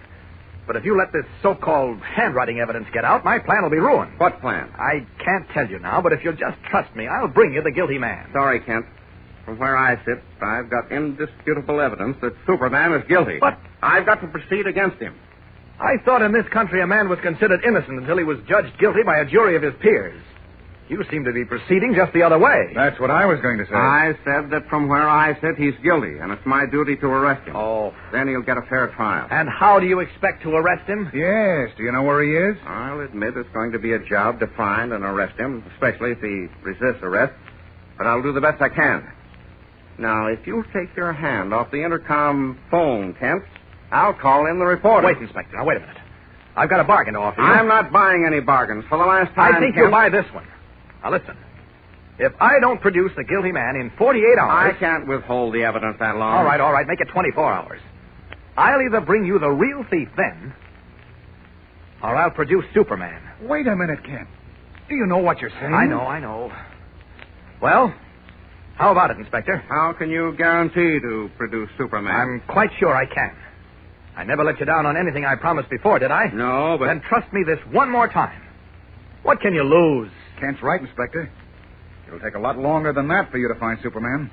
If you find him. Well, I suppose I can wait 24 hours. Now you're talking. Thanks a lot. You won't regret this. I'd better not, Kent, or I'll have your hide. Listen, if I fail, you can have it. And Superman's. Come on, Bruce. So long, Inspector. Right, Kent. Be seeing you, Inspector. So long. Now, listen, Burton. Tell the reporters I won't have a statement on the evidence I mentioned for 24 hours. Followed by the puzzled Bruce Wayne, Clark Kent hurries from Inspector Henderson's office. How does Kent intend to fulfill his promise to produce the mysterious bank thief within 24 hours? We'll return in a moment to find out. But first, here again is your announcer.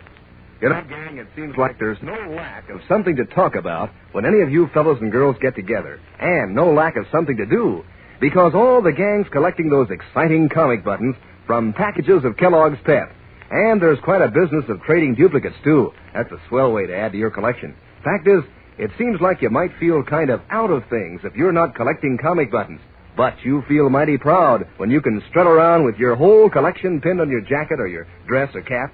They look so doggone smart. Bright comic strip colors, the pictures of your funny paper favorites done up in true-to-life style, and showing up like anything against the gleaming white enamel background. And you know, the best part is, these comic buttons are so easy to get. You don't have to send in a single penny, not even a box top. Fact is, you can't buy them anywhere. All you do is to ask Mom to stock up with plenty of that super delicious whole wheat flake cereal, Kellogg's Pep. Then you look inside every package for your exclusive prize. Remember to ask Mom for P-E-P, Pep, made by Kellogg's, the greatest name in cereals. Now, back to the adventures of Superman. Hurrying from police headquarters, Clark Kent and Bruce Wayne, who in reality is the famous Batman, hailed a taxi. Kent gave the driver a street number, then settled back. Well, that's that. That's what? All you did was stick your neck out, Mr. Kent, promising Henderson to produce the real bank robber within 24 hours or else surrender Superman. Yourself. I know, but I had to, Bruce.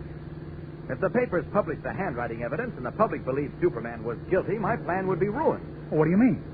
Look, I'm convinced those bank robberies are part of a gigantic plot against me. I don't get it. Well, I admit it's a little too vague in my own mind yet to explain, but think I'm beginning to get the drift of it. And if my plan works, we'll catch our man tonight. Well, tell me how. We're going to set a trap, Bruce, and hope that he walks or flies into it. If he doesn't, well, we're licked. And tomorrow, by this time, I'll be behind bars. And Superman's career will be over. Grimly, Clark Kent reminds Bruce Wayne of the bargain he made with Inspector Henderson to prove that he, Superman, is not guilty of the bank robberies, or else surrender himself to the police.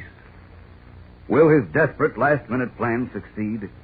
And will it reveal that there is another human being possessed of superhuman powers? There are thrills and a big surprise in tomorrow's exciting episode, fellows and girls, so don't miss it. Tune in, same time, same station, for the adventures of Superman. Faster than a speeding bullet. More powerful than a locomotive. Able to leap tall buildings at a single bound.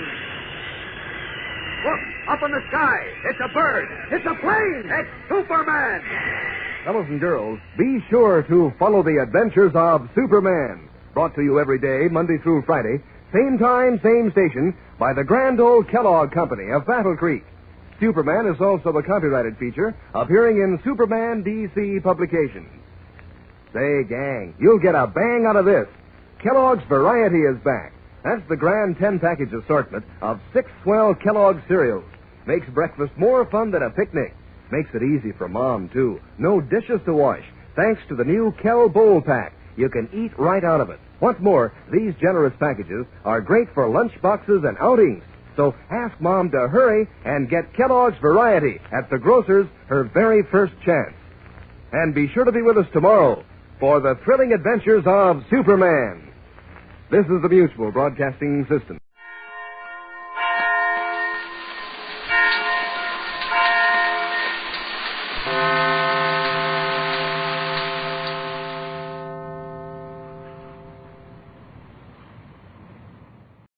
Tired of the everyday routine? Ever dream of a life of romantic adventure? Want to get away from it all? We offer you Escape. Escape, designed to free you from the four walls of today for a half hour of high adventure. Escape, brought to you by your Richfield gasoline dealer and the Richfield Oil Corporation of New York, marketers of Richfield gasolines, motor oils, and other petroleum products. Look for the Richfield Eagle on the cream and blue pumps.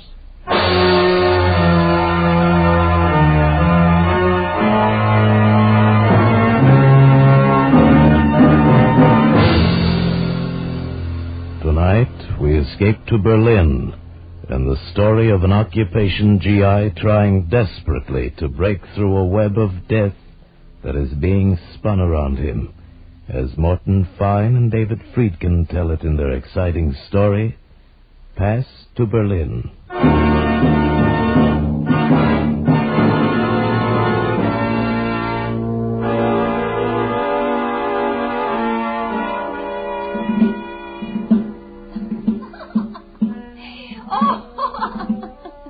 Greta was laughing. For me, there was no joy in it anymore. I looked through the window at Berlin, spread out like a half-buried skeleton. Berlin after a war, shock-carved in jagged concrete. And reflected in the window, Greta. Greta standing behind me with a drink in her hand. Oh, Schatz. Oh, Liebchen. Oh, drink your drink. Oh, drink with me, soldier boy. No, forget it, Greta. Oh, such a pretty name. Ed Sawyer.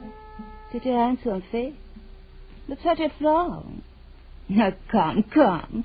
Make Greta laugh. That's all Greta wants. To laugh a little. To forget her loneliness. Sure. Laugh and forget, just the two of us. Me and Greta, and let the rest of the world go by. Well, you made your loneliness, baby. You and Hitler. Oh, you. I'm funny, huh? A real funny man, huh? Oh, great. I should have met you a long time ago. Greta likes you, soldier boy. Well, nurse a broken heart, kid, because I'm leaving. What's that? Leaving? Greta remembers when you said love to her. Yeah, I remember, too. Only now I remember why I'm in Berlin wearing a soldier suit. American. Amerikanische Schwein. Candy bar American soldier. The conqueror from the cigarette democracy. Now, just dream it, kid. Dream your dream about how an American soldier was once nice to you. Right now, that's all. Wait. Oh, wait a minute. Come on, Greta, get out of my way, will you? Oh, Greta is sorry. See? Look, Greta is sorry. She's sorry. Please, don't go. Well, the mood moves you real fast, kid. All right, so now you're sorry. Oh, kiss me, big soldier boy. Handsome soldier Come boy. on, I said out of my way. Dirty American, you Dreckschwein, thou Kerlschwein, you murderer of my country, you democracy weakly cat. Hey, oh, I could kill you. Kill. Listen, I said get out of my way. Get out of my... Get out. No. Get... No, don't.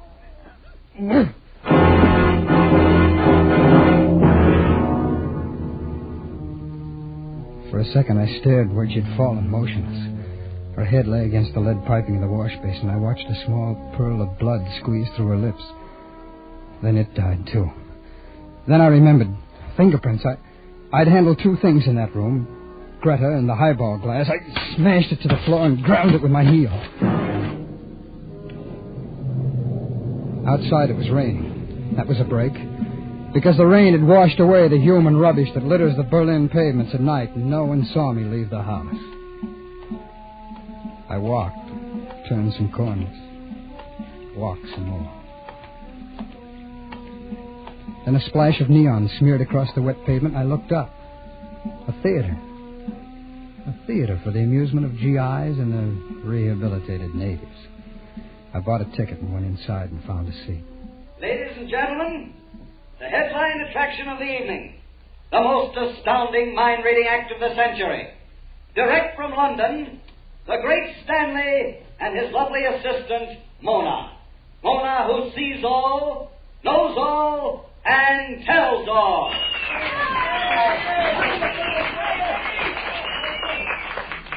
Ladies and gentlemen, there are those among you who will disbelieve what you are about to witness. To these I say only, wait. You must. I will descend among you, walk down the aisle, and here I ask one of the audience for some small object whose description is known only to himself. Do you have such an object, sir? Yeah, I got something. You call that something? That's your barracks value, guys. Yeah, here, give me a reading. Thank you. Mona?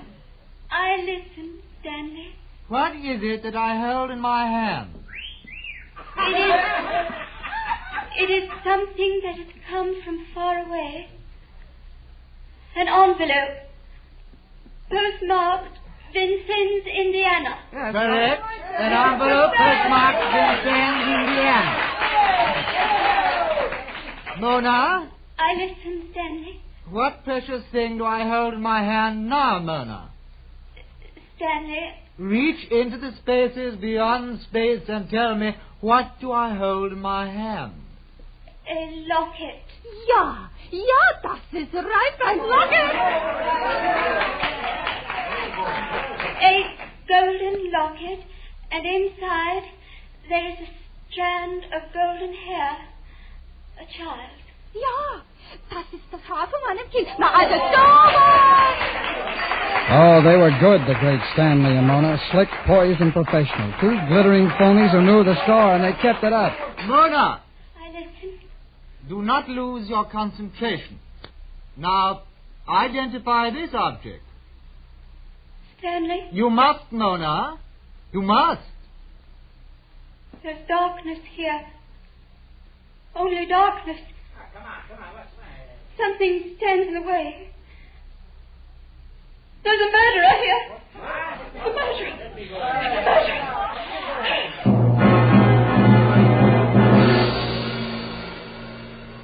They rang down the curtain, and I sat there until the next act came on. Sat there and knew there was no way anyone could have guessed about Greta. No way. It was just a cheap, rotten, dramatic trick to suck the audience in, and it had worked. Oh, some of the audience was laughing. Others were obviously affected by it. Moronic idiots with their mouths open and their eyes uneasy. And me? Well, maybe I was being naive, ridiculous, but I had to find out. I waited until the audience began to give attention to a tired blonde singer. There was a door to the left of the orchestra pit that led backstage. I slipped from my seat and headed for it like it was my business. I walked down a corridor. There were cells on each side tagged with performers' names. Mona's door had a star on it. The star was gilt, and the gilt was peeling. One moment. Yes? She was taller than I thought. Her face was delicate with an almost wistful expression, but it was her eyes. Gray and soft, as if the color had been strained through gauze. Yes? What is it? I came back to congratulate you on your performance, Mona. That's quite an act. That's real big time. Thank you. Only you're phony. You are, huh? Please go away. It's real phony, isn't it? You're a man whose words are like acid in the hands of a child. If you do not scar yourself, you will scar others. I do not wish to speak with you. You're not even English. Oh, no, don't close the door on me. Please. Yeah, that's better. You're not English, huh? Are you American? Come on, where you from, honey? You know, you got a fair act there. That guy who calls himself the Great Stanley. It's not that. Oh, then why did you say there was a murderer in the audience? I don't know why. Well, then you were kidding. I felt his presence. There was a murderer. You still feel it? Yes. Mona, there's a cab waiting to take us to the hotel. Hi, Stanley. Good evening, Sergeant. This gentleman knocked on my door. Well, I'm glad he did. It's always a pleasure to meet a soldier. A medical corps man by your shoulder patch, I see. Welcome. Oh, thanks. Will you wait for me in the cab, Mona? I'll only be a moment. Do not be long. I need you with me. You saw the extraordinary performance, Sergeant... Sawyer, Ed Sawyer. Oh, I consider it an honor that you should take time to come backstage and express your appreciation. That a hard-bitten GI should become a convert to Mona's miraculous powers. Are you kidding me, or am I kidding you? No. We don't have to kid each other, do we? We fellow sophisticates, However, the others out there, well, perhaps they were fooled. It's amusing to kid them, and also one lives this way. Well, you and Mona should check on each other. She tried to make me believe your act was on the level. Well, Mona is my wife, and she's loyal to the illusions that I create about her. Ah. Well, then that murderer bit was phony. Oh, naturally, but effective, don't you think? Yeah. How did you think of it? Oh, an inspiration, Sergeant... Sawyer. An act such as ours needs one piece of sensationalism to shock a new audience, and we have it, don't you think? Yeah, you got it. Oh, just one thing, Stanley. Of course. Tell Mona something for me, will you? Of course. Tell her her eyes are the most beautiful I've ever seen. Oh, she will be pleased. She's blind, you know. His smile held, and the smile was phony like their act was phony. I knew now I had nothing to worry about, so I left. I went back to my room in the Garmisch Hotel, stood on the balcony for a while, watching the fingers of light from Tempelhof play against the sky, lighting it up fitfully, disappearing. And far away, silhouetted, the hulk of some broken buildings, caught now on the beacon and then lost. I watched it, stared, and then I saw it. The outlines of some structures blasted by bombs, but it's like a scaffold, a gallows. Precisely that. And something else, a figure detached itself from the shadows, a figure of a man scavenging among the rubble of the torn buildings, and he stopped, and over his head the gallows. The man and the gallows caught against the night. I went to bed, closed my mind to all of it. Toward morning, I had a dream. I dreamt I was standing in a stone yard, and I was watching some men, some blind men, and they were building a scaffold. Then I was awake, and I jumped out of bed. I saw what the hammering had been. Nailed to my door was a shroud for a dead man, and pinned to it under a single white carnation, a small white envelope. Adlon Florist, it said, and on the other side some writing. In memory of Ed Sawyer, it said, "Thou art cursed because thou hast killed."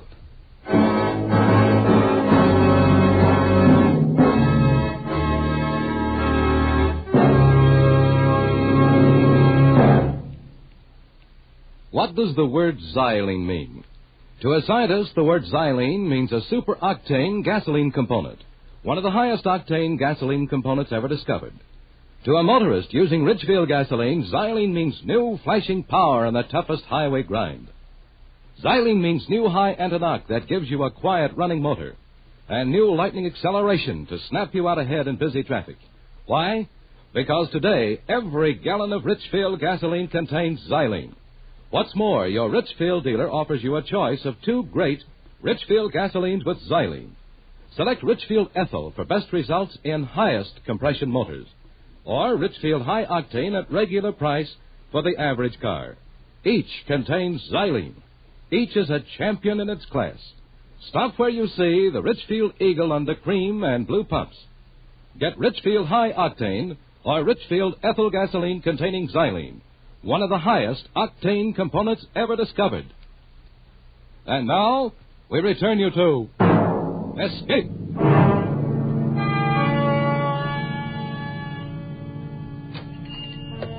Guten Morgen. I may do something for you, Sergeant? Yes, you can. You're fortunate, Sergeant. Just arrived this morning, fresh-cut camellias, flown in from Italy. No flowers. A shroud. Talk to me about a shroud. A shroud? My heartfelt condolences, Sergeant. A shroud, of course. If you'll come this A shroud that was delivered to the Garmisch Hotel, room 312, this morning from your shop. Yeah, naturally. I remember such an order. I pray it met the requirements. I'm crazy about it. Why was it nailed on my door? Why?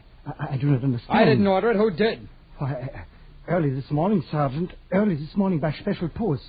In order for a shroud and a wreath with instructions for their disposition. Who wrote the order? Who gave these instructions? That I do not know, Sergeant. It was a typewritten, unsigned, and more than a sufficient amount of American money to take care of everything. I thought somebody who wished to remain anonymous. Well, here's some more American money. Now tell your boy to tear that thing off my door. Yeah, but Sergeant... Tell him, Florist.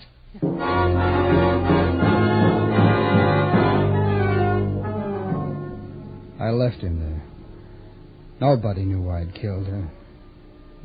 Nobody. I went back to the hotel to think about it some more, to try and think it away.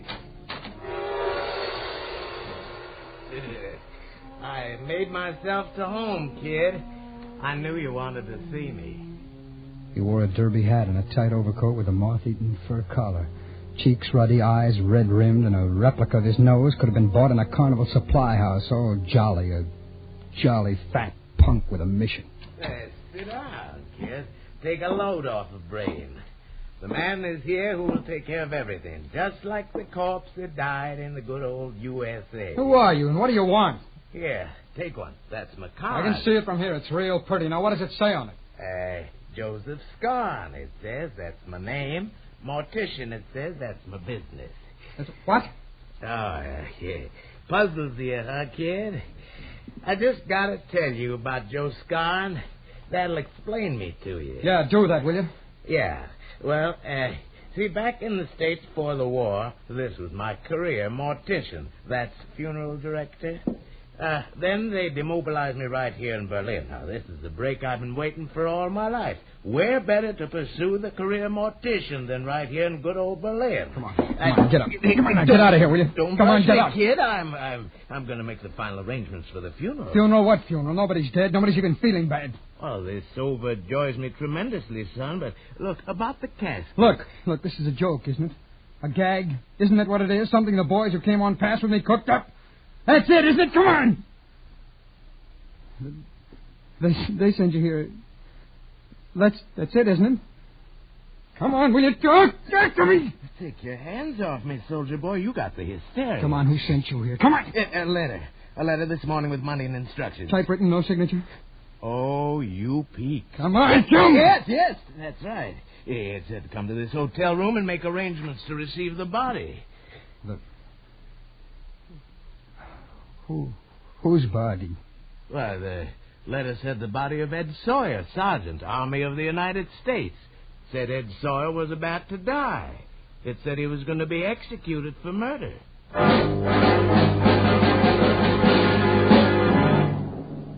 All of a sudden, there were no more words. His jaws were moving, but there was no sound. Even when the folds of his fat face moved into a chuckle, I got nothing. He was out of focus, all blurry. I ran past him and out onto the street. Took me an hour to push my way through Berlin's derelict scarred alleys to Greta's rooming house. If someone in that house recognized me as a murderer, I would know it. No matter how he tried to hide it, I would know it. Face him and take it from there. That was what I had to do. Bitte? Was wollen Sie? Have you ever seen me before? Bitte? Oh, don't kid me, all you crooks know English when you need it. Now, have you ever seen me before? Come on, talk, will you? Lassen Sie mich Answer me, los! lady. Come on. Heinrich! Kommen Sie schnell! Was ist los? Der Soldat will etwas wissen. Yeah. What you want, Sergeant? Well, that's better. Our papers are in order. Everything in our house is as you Americans have ordered. Wait, I will show you. Don't fret yourself, Dad. It's just that I have a feeling I've been to this house before, and I've got to find out. Is this some kind of a drunken joke you're playing with us? Just tell me if you've ever seen me before. Ah, you're sick. Please go away from us. Yes, that's right. I'm sick. It happens like this lots of times. Amnesia, you know, it's the war, but... Now, look at me, look. Yeah.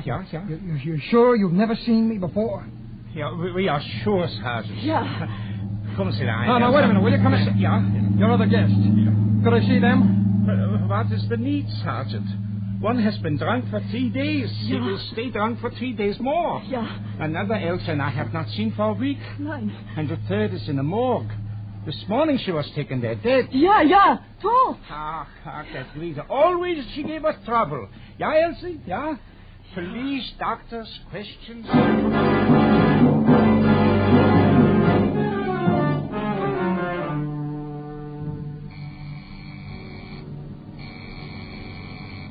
All right, I'm coming. Yeah. Sergeant Sawyer. Sergeant Edward Sawyer. Yeah? This is Stanley speaking. The great Stanley. Oh. Will you do me the honor to meet me at 11:30 tonight in the Tiergarten in the Seekers Alley? The statue of Frederick the Great will be a charming spot. Well, charm me over the phone, Stanley. I don't like the cold night air. It can be helpful. Bring penicillin with you. Bring what?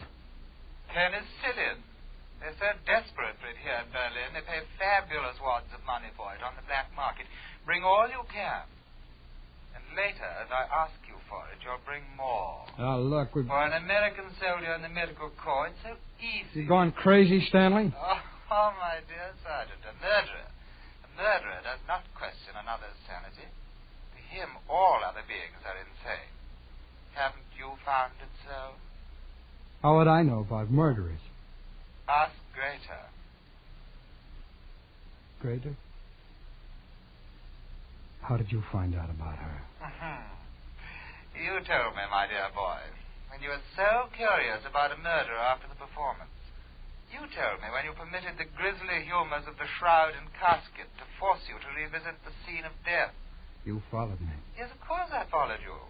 Each of your flights of terror was more and more promising. And when you went to the rooming house, I made inquiries. They told me of the lonely girl who'd been murdered, and they were very accommodating.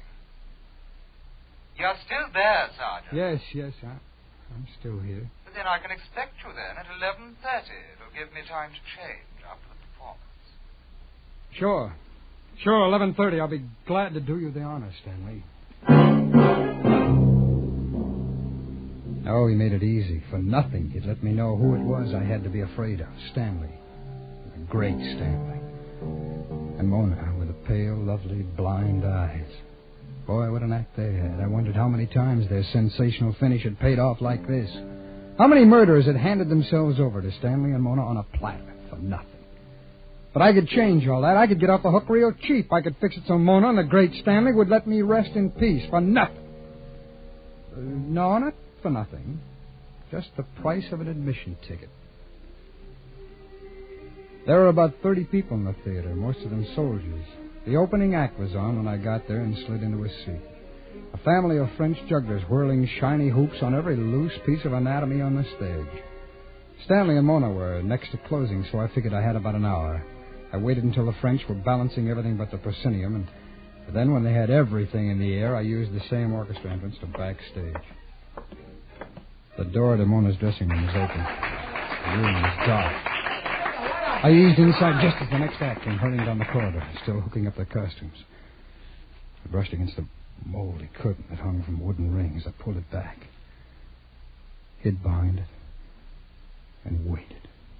Still, I cannot understand why you must leave me tonight, Stanley. What is so important at 11:30?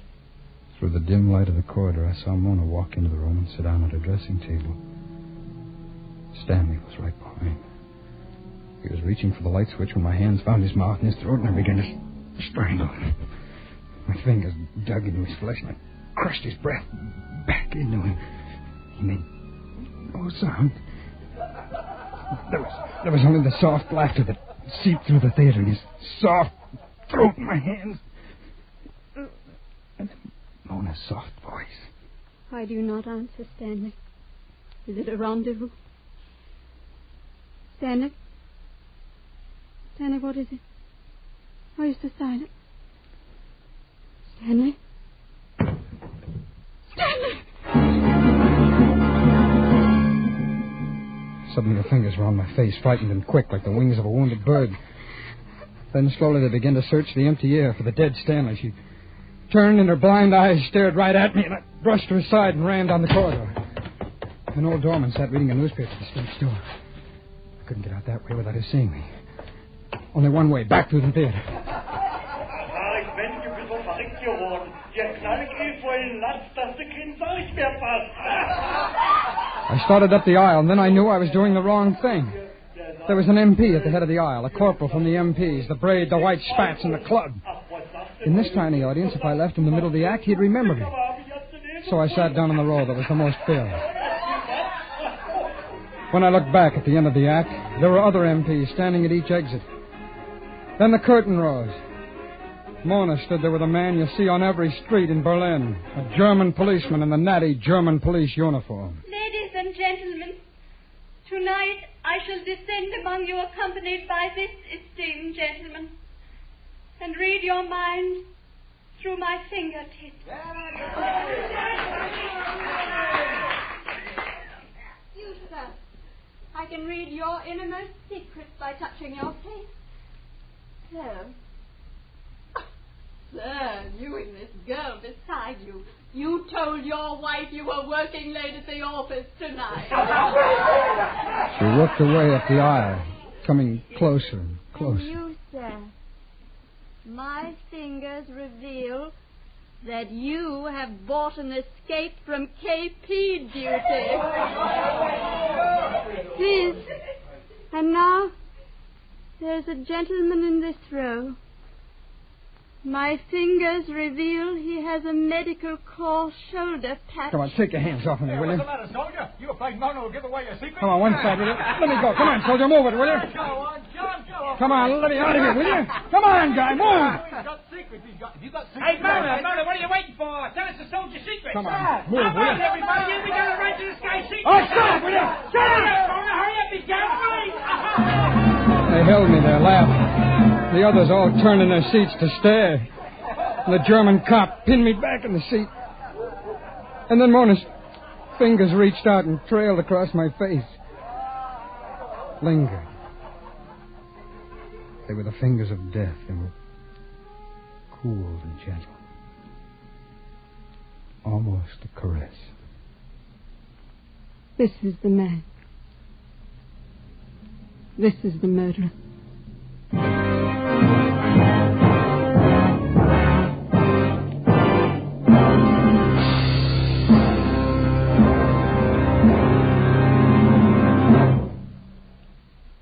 Spring weather is hard to figure. Cool one day, summer heat the next. Those quick temperature changes are tough on you. And they can be tough on your car, too, unless it is properly protected. Don't take chances. Get Richfield All-Point Safety Service now before damage is done. Get the protection that a careful All-Point lubrication job from chassis to motor can give your car.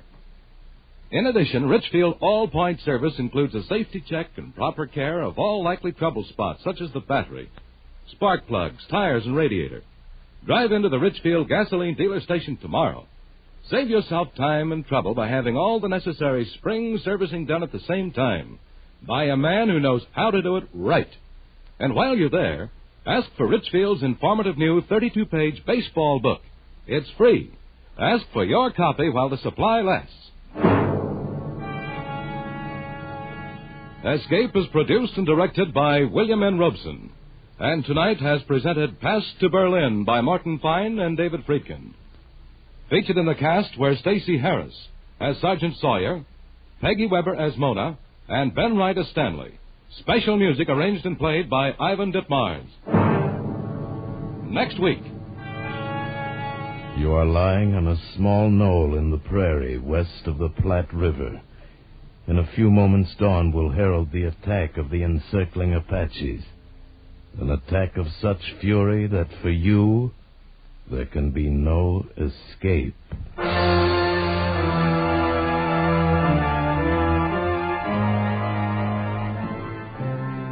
Next week at this time, the Richfield Oil Corporation of New York invites you to escape with an exciting tale of the Old West, as James Warner Bella tells it in his thrilling story, Command. Be listening. Goodbye, then, until this same time next week when once again we offer you Escape. Tom Hanlon speaking. This is CBS, the Columbia Broadcasting System.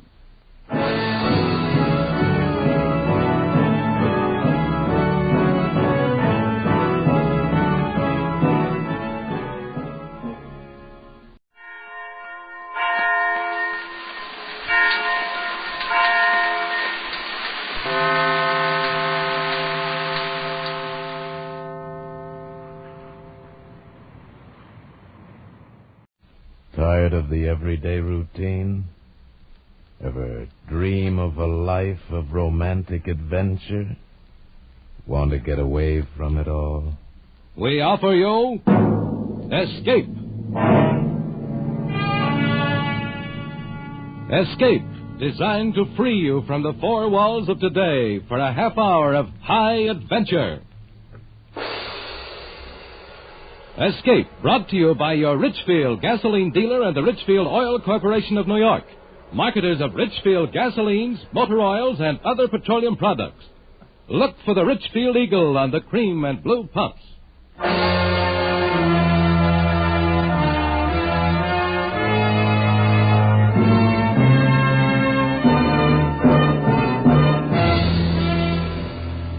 Tonight, we escape to the prairie west of the Platte River and to the Indian fighting U.S. cavalry of the Old West, as James Warner Bella describes it in his exciting tale, Command.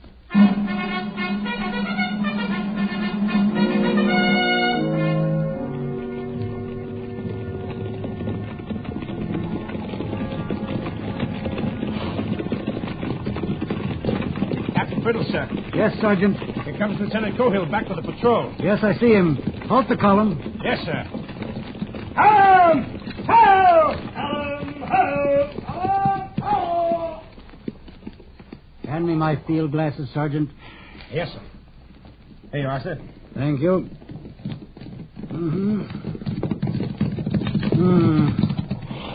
Captain Brittles. Well, Mr. Cohill. Here's the best body of grass, sir. This slope with the small run below for water. This is the best bivouac for tonight. Mr. Cohill, do you see the rise there to the left behind you across the valley? Yes, sir. What are those shapes lying on that slope? A small herd of buffalo. Sleeping, it seems. We didn't go that far, sir. We turned back when we saw them. The wind has shifted a bit. Take a deep breath, Mr. Cohill. Yes, sir. Smell anything? No, sir. Take another deep breath, Mr. Cohill. Get it in your nostrils and tell me if what you smell is sleeping buffalo. No, sir. It smells like dead men. And not freshly killed. Lieutenant Gresham and his squad, sir? I imagine so. The men we've come to find. We'll make sure after nightfall. Mr. Cohill, there are several fairly obvious differences between the Great Plains and a classroom at West Point. There you can fail and try again. Here you may not have that chance. There they taught you, I am sure, that accuracy in observation is a military virtue. I suggest that you cultivate it here. Sergeant Utterback. Yes, sir. This is the bivouac. Dismount and unsaddle. Night grazing area between the crest of this hill and the creek bottom. Use the picket rope, no individual pins. Yes, sir. Yes! Out! Yes! Out! Yes! Now!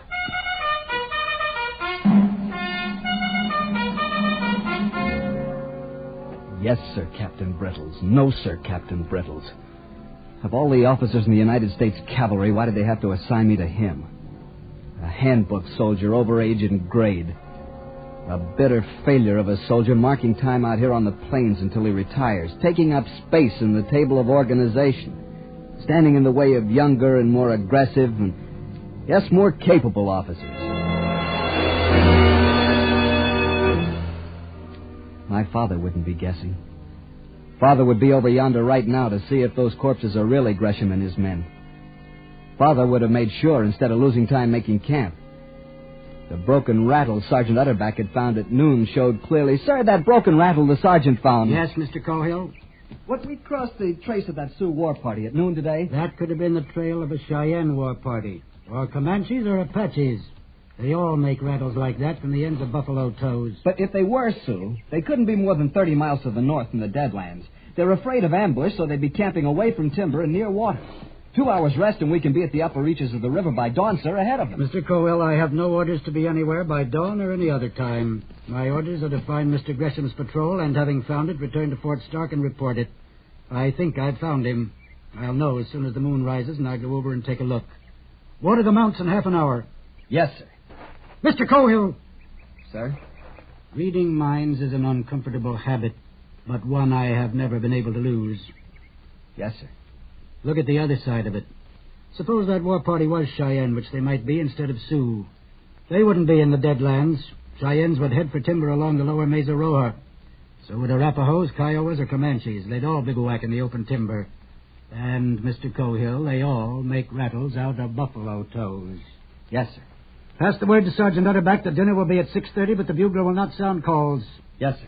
And, Mr. Cohill. Yes, sir. There is no shortcut to the top of the glory heap. So we'll not run all over the West tonight looking for one.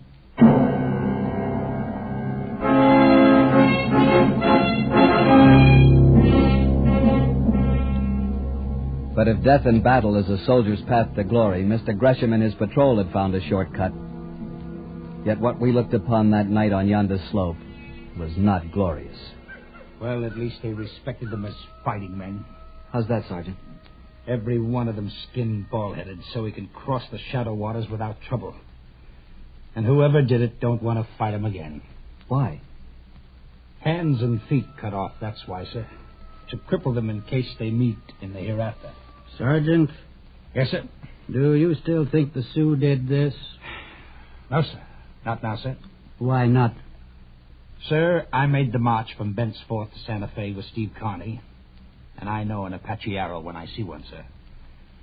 Even 1,000 miles from where they're made. Yes, but that Sioux trail we crossed this morning, that war party could have brushed with an Apache war party and come by Apache arrows that way. No, sir. No, sir, this job is 2 days old, sir. It wasn't that Sioux war party. This is Apache work. How do you figure that? Mostly because the captain knows it's Apache work, too, sir. Lieutenant Cohill. Sir? Take the grave detail. Yes, sir. Sergeant. Yes, sir. We shall move the company out at 10 tonight. Yes, sir. We will return to Fort Stark to report this massacre as fast as we can. Yes, sir. So he's showing me. Makes his lieutenant first grave digger and confides his plans to the sergeant in exchange for flattery. He's an old woman in blue fatigues. Can't hide his bad temper. And worse, he's a frightened old woman. Instead of striking when he has the advantage, he's going to cut and run. In a stiff action, I'd probably have to shoot him and take over the command.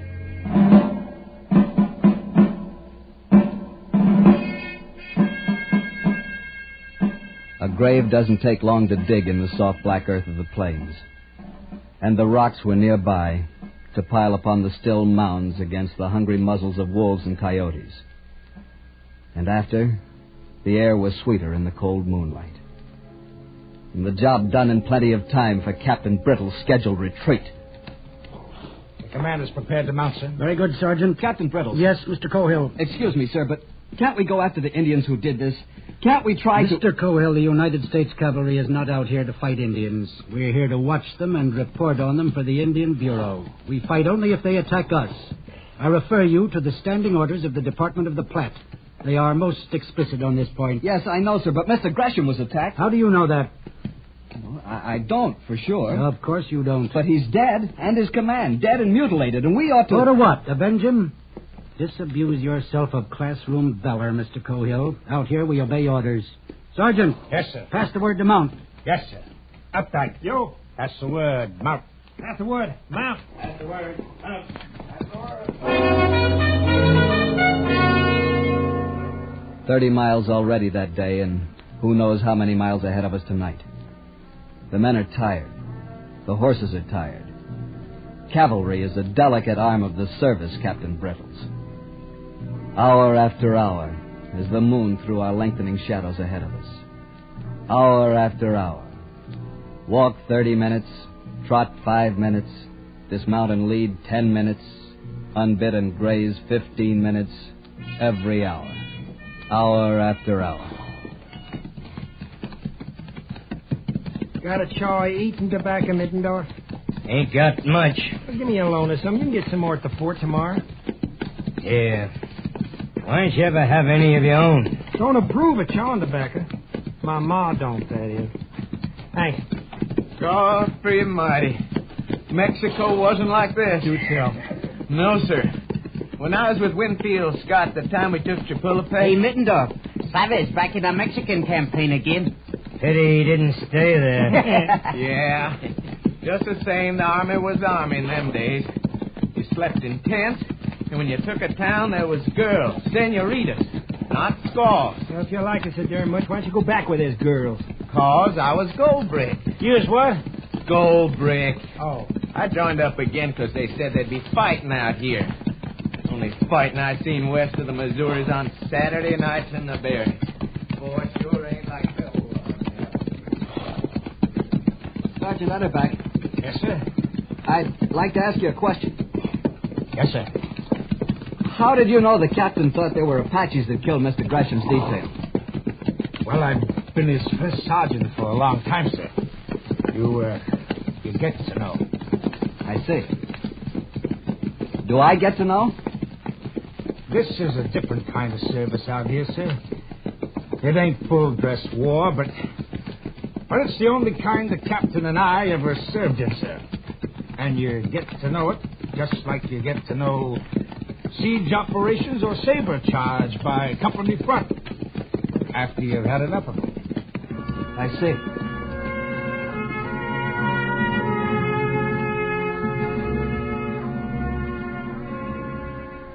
Five hours on the way now. Less than 3 hours till dawn. And we're at the North Fork of the Platte, in a full 25 minutes for watering call. Some of the men lie sleeping where they've dismounted. Others huddled together in the moon shadow of the high bank, quietly talking. She left me standing there like a bound boy at a husking. What'd you do then? Wasn't nothing to do, except join the army. That little senorita in Mexico City. Time I was with Scott when we took Mexico. Well, she wasn't at all like that. Not at all. Any of you boys ever had a lobster? Not me. I never even seen one. I had a catfish once. Didn't like it. I could sure put away a lobster right now. Fresh out of the lobster pot and into the cooking pot. Alive? Sure. That's the only way to cook a lobster. Sure wish I was back in Wiscasset. Get you back in the state of Maine, you'll be pining away for buffalo meat. Truer word was never spoken. Some people ain't never satisfied. I ain't never satisfied for a fact. That's how you get someplace in this world. Never be satisfied. Sure got you a long way, didn't it? Looks like you can plan on getting even further, Sarver. Captain's getting fidgety again. Oh, yeah. Another day, another dollar. All right, men. All right, fall in and be quiet. Prepare to mount. Pass the word. Prepare to mount. Pass the word. Prepare to mount. Pass it. Prepare to Mount. mount. Mount. Route step. Forward. Route step. Forward. Route step. Forward. March. Go. Go.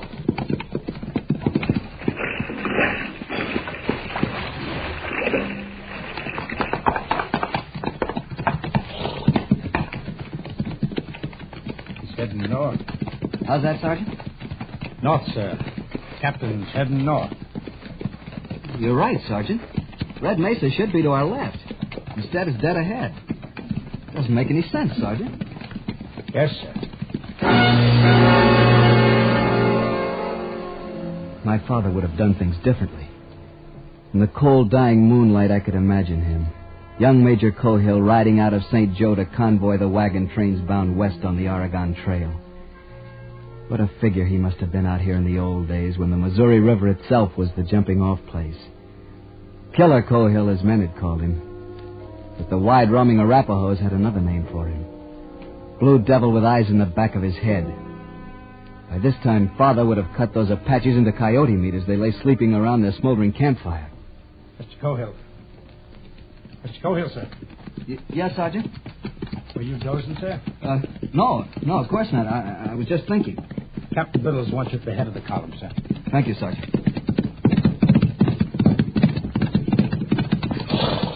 Sergeant Utterback said you wanted me, sir. Yes, Mr. Cohill, I do. This is officer's call. Listen carefully. I have Sergeant Sutro ahead of me with the point. You will relieve him with 8 men and push forward fast. Yes, sir. Do you recall the ford across Red Mesa Wash? Yes, sir. We crossed it yesterday. Exactly. There is a knoll on the east side of the wash. A knoll that is crossed by the trail from the top of the mesa. I remember, sir. Be on that knoll before dawn. Build a bivouac fire as soon as you arrive. Do what, sir? Build a fire. I want to know when you get there. But I can send a messenger back to tell you when I arrive. I want everyone else for miles around to know it, too. Build a bivouac fire, a squad fire. No larger. Yes, sir. Should you happen to be attacked, you are to hold that knoll, fighting on foot. Remember, the dawn light can work for you, but it can also fool you in this country. So don't shoot until the last possible moment. But I don't understand. You don't have to. You have your orders. Yes, sir. Move out, Mr. Cohill. You're the bait on my hook. Wriggle.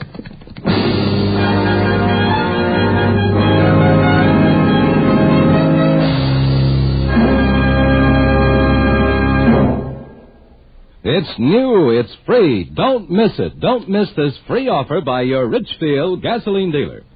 It's the new Richfield baseball book. 32 pages jammed with fascinating facts about America's #1 sport. And it's yours for the asking at your Richfield gasoline dealer station. This new Richfield baseball book is the most interesting book of its kind ever published. Listen to this. The Richfield baseball book shows you seating diagrams of leading stadiums. It has a special baseball quiz you can try on your friends. It has a special page on which you can try your skill at picking pennant winners. It has a spring and summer calendar. That's right. The Richfield baseball book has all that, plus Major League schedules, many minor league schedules, and World Series box scores. So be sure to get your free copy tomorrow while the supply lasts. Drive in where you see the Richfield Eagle on the cream and blue pumps. Ask your Richfield dealer for your free copy of the new Richfield baseball book.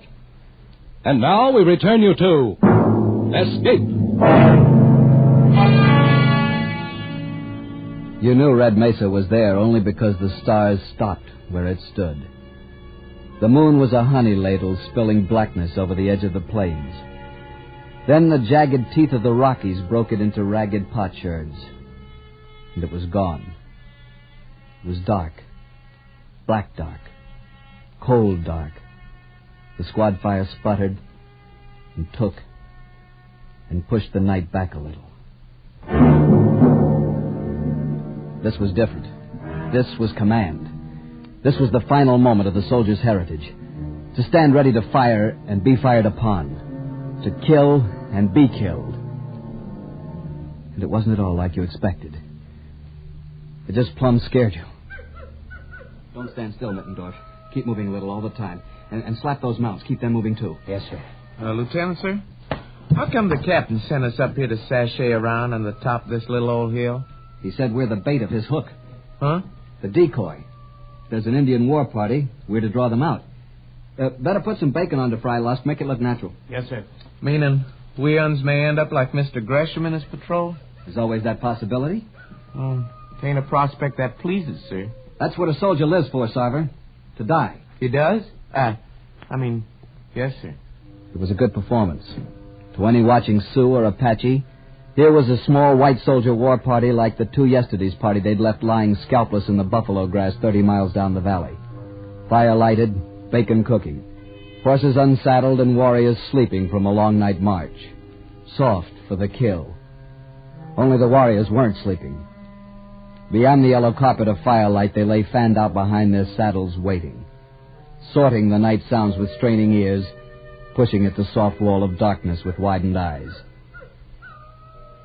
Wish them dead, burned coyotes didn't sound so much like human beings. Well, you can be sure of one thing. No Indian is running around in the middle of the night yelling like a coyote. Yeah, but it sure makes me nervous. Sound like hooty owls back home in Maine. What's that? Behind you. Don't get in a fret, boys. It's only me. Oh, General Scott's chief of staff. Know something? You're lucky I didn't put a bullet through you. Nah, you wouldn't do that. Lieutenant said not to fire until commanded. Any of you fellas ever had Injun pudding? No. I ate a sort of bean pudding when I was with old Rough and Ready Zach Taylor at the Battle of Buena Vista. But I didn't like it much. Was you with Napoleon at Waterloo? Nope, but I've been talking to the lieutenant. Naturally. What's the word from headquarters? It's made of cornmeal and molasses. What? Injun pudding. Seen any savages yet? No, and don't expect to yet. Why? There ain't an Indian west of the Missouri who'll come out and fight at night if he can help it. Yeah, that's right. They're afraid of taking a chance of being killed at night. They believe if a warrior's killed at night, he'll be blind when he gets to the happy hunting grounds. Well, then what are we worrying about? Who's worrying? Not me. Oh. And you can start worrying. Huh? Dawn's coming. To make out the mesa plainer. Sure would like some Injun pudding for breakfast.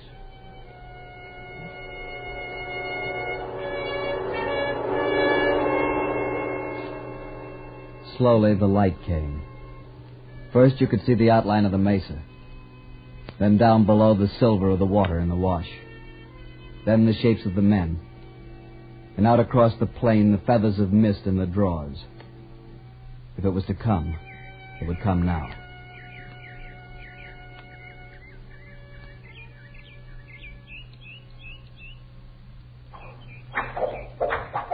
Hold your fire, men.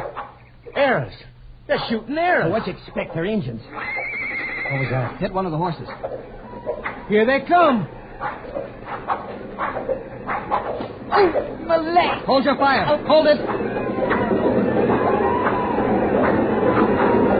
Fire! Please firing! They are Apaches. I got one of the heathen. I got two. Look at him lying yonder. One of them's still wriggling. I'll fix that. Hold your fire. But I was They'll just... be back. That was only the beginning. Yes, sir. You all right, Coffin? My legs, sir. Bone shattered. Hurt much? A little, sir.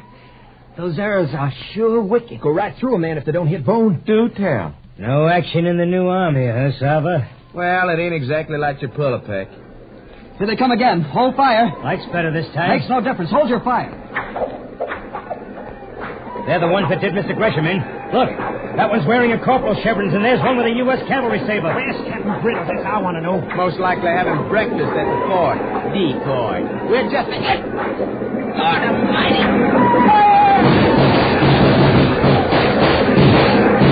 Firing!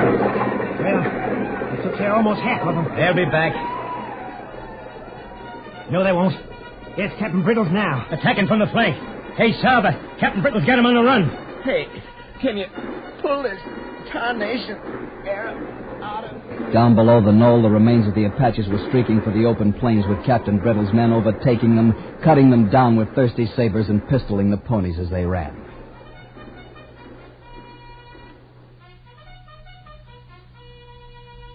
And then it was quiet, and not an Indian or his pony was left alive.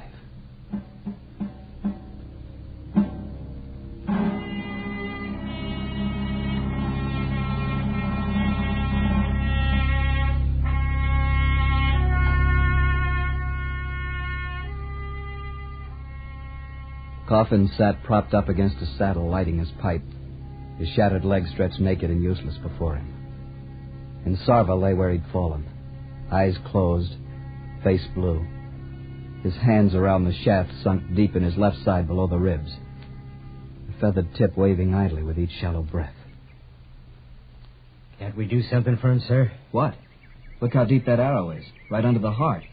Can't cut it out, can't pull it through. Poor Sava. He finally saw action. Yeah.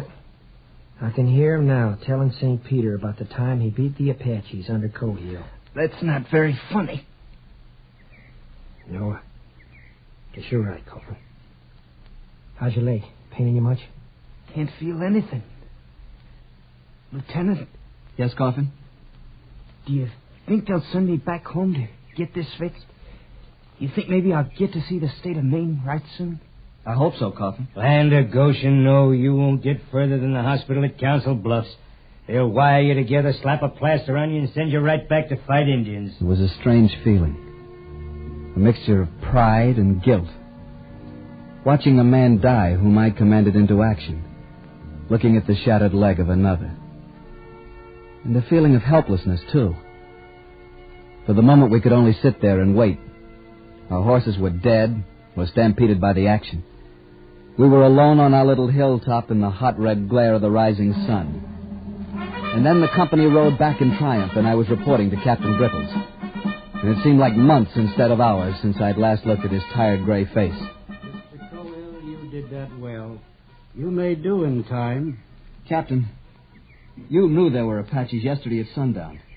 And you knew they were camped on top of the mesa, didn't you, sir? Mr. Cohill, accuracy and observation is a military virtue. Had you pushed forward to that slope yesterday afternoon, you would have found Mr. Gresham, not Sleeping Buffalo. Had your eyes been sharp, you would have found this between the slope and last night's bivouac. An Apache headband. That's right, and blood-stained. And had you been a plainsman and suspected Apaches, you would have looked at once for smoke at sundown from the highest ground, in this case, Red Mesa. You had me fooled, sir. I even thought... The facts for the record are these. My patrol, temporarily bivouacked at dawn today, came under a sudden enemy attack. Fortunately, it was able to hold until I arrived with the main body. I understand perfectly, sir. I'm familiar with departmental orders which allow defensive actions only and expressly forbid attack. And yet they are in direct violation of cavalry tactics. The cavalry is extremely weak on the defensive and can only defend well by attacking. I believe that is also taught at West Point. And I thought you were avoiding an engagement. Captain, I'm terribly sorry. Mr. Cohill, never apologize. It is a mark of weakness. There is a captain out here who tried it once to escape an inquiry board. He escaped it, but he will die a captain in spite of his apology. The officer who saw to that could have worked with him and made a soldier of him if his humanity had been large enough. Mr. Cohill, I'm going to make a soldier out of you. You may present my respects to General Cohill when next you write your father. Mr. Cohill, take morning stables.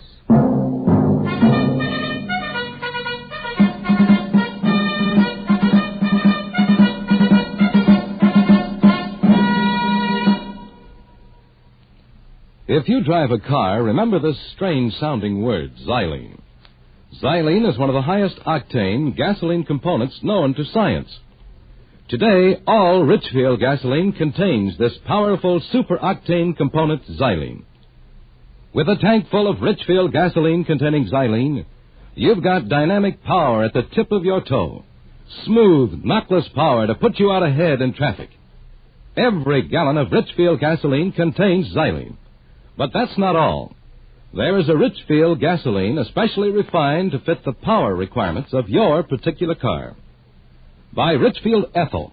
Ethyl at its best for best results in highest compression motors. By Richfield High Octane at regular price for the average motor. Both of these famous Richfield gasolines contain xylene. Get the best out of your car. Get the most for your money. Get Richfield gasoline with xylene. Look for the Richfield Eagle on the cream and blue pumps.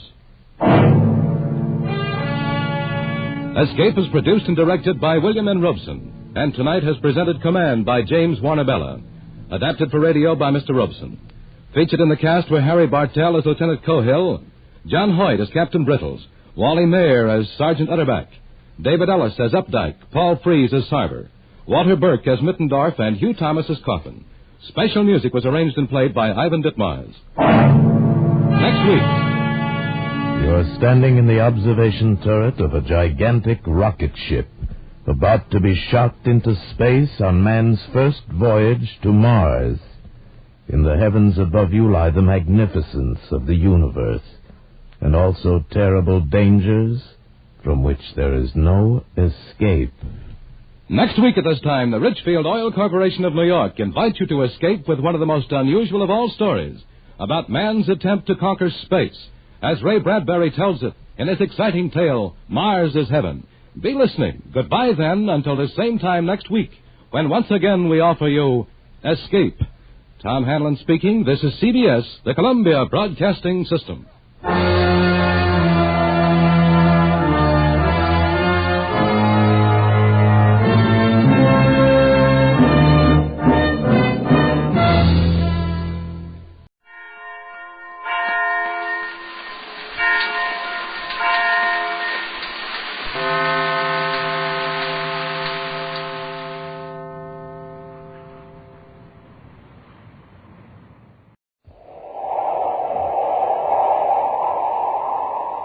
Wheat Chex, Rice Chex, and Good Hot Ralston present Space Patrol! High adventure in the wild, vast reaches of space. Missions of daring in the name of interplanetary justice. Travel into the future with Buzz Corey, Commander-in-Chief of the Space Patrol! In today's transcribed adventure, Buzz and Happy have just entered a spaceship in Neptune City Spaceport in search of a traitor against the United Planets. They pause in the open hatch a moment. He may be up forward, tampering with the controls. Wrong guess, gentlemen. Commander, look out! Stay where you are, Cadet. Oh, yeah? Cardo, put down that gun. Don't try to get to your feet, Commander. You'll get what the Cadet got. What are you doing in this ship? Preparing it for its last voyage. There's an explosive hidden aboard, timed to go off 2 hours after blastoff. And you, my friends, will be aboard. We'll be back in just a moment with today's Space Patrol story, The Queen of Space. Gang, this is Space Patroller Dick Tufeld at an Aquajet boat race on Mars. Now, my favorite is the Shooting Star. But, hey, it doesn't have a chance. That driver's filling up the tank with ordinary fuel. You see what I mean? No zip, no zoom. Hey, but wait. The driver's now putting in some super fuel.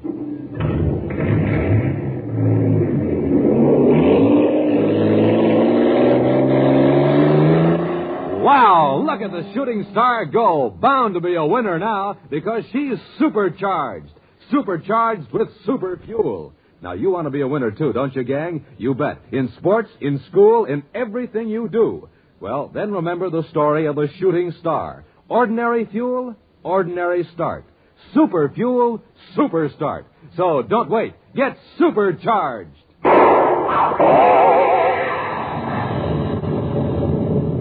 And gang, get supercharged the way Buzz Corey does. Eat a good breakfast with a checkerboard super cereal, like Rice Chex or Wheat Chex. Some cereals, yes, sir. If you want flavor, just get Chex. If you want something different, just get Chex. C-H-E-X, Chex. Right for a bite because they're bite-sized. Get them at your grocer's today in the red and white checkerboard package. Rice Chex, Wheat Chex. The bite-sized super cereals that help to supercharge you. Commander Corey, Cadet Happy, and Tonga, Assistant Security Chief of the United Planets, are on the planet Uranus to investigate a series of accidents that have occurred to passenger ships. In the chart room of the Space Patrol office, Buzz is briefing Happy and Tonga. You two have made a lot of flights between the outer planets, so I don't have to impress on you the tremendous distances involved. No, sir. And you know that here in Uranus, we're outside the orbits of 7 of the 10 planets of the solar system. And yet we're barely halfway between the sun and Pluto. That's right. Now, everyone realizes that the companies running freight and passenger ships between Uranus, Neptune, and Pluto are working under handicaps. Yeah, the long hauls cut down on their profits. Right. A freighter could make 16 trips from Earth to Mercury, for example, while other freighters make only 1 trip from Neptune to Pluto. But that doesn't explain all these accidents on the outer planet runs. No, it doesn't, Tonga. At least not entirely. Unless the companies are cutting down on safety checkups to save money. Robbie and I thought that was the explanation at first. However, it's a pretty short-sighted company that would cut corners on inspections, especially when it keeps losing ships like Spaceways Incorporated. Now, one good thing, no passengers have been lost. No, not yet. It's our job to find out what the trouble is before any human lives are sacrificed. Well, from the reports, Spaceways Incorporated have had most of the accidents. Yes. Of course, the RMU concern, they haven't had the experience that transorbit lines have had. Commander, isn't Transorbit operated by a woman? Yes, and she's a very capable manager, according to all reports. Her name is Jelna Fenton. Well, I thought Transorbit just handled the inner planet surface. Yeah, they did until recently. But now they have half a dozen ships on the runs between Uranus, Neptune, and Pluto. Have they been having trouble, too? Yeah, a little, but not nearly so much as Spaceways. Now, our regular Space Patrol inspectors haven't been able to find the source of the difficulty. So we're going to do a little undercover work. That's where you come in, Tonga. Yes, Commander. You'll pose as a writer for a magazine, gathering material for a series of articles on living conditions on the outer planets. Good. Then I can make trips from planet to planet without arousing suspicion. Yes, it'll give you a chance to observe conditions around spaceports and watch the personnel. What do you and I do, Commander? Well, for the time being, we'll just make routine inspections of Space Patrol bases and keep in touch with Tonga. How do you want me to contact you, Commander? Use your miniature spaceophone. Keep it with you at all times. I will. And don't use it when there's anyone around. When do I start? Immediately. There's a Spaceways passenger ship leaving Uranus for Pluto in the morning. Be aboard it. Right, Commander. Happy now blast off in Terra the 5th a few hours after your ship leaves.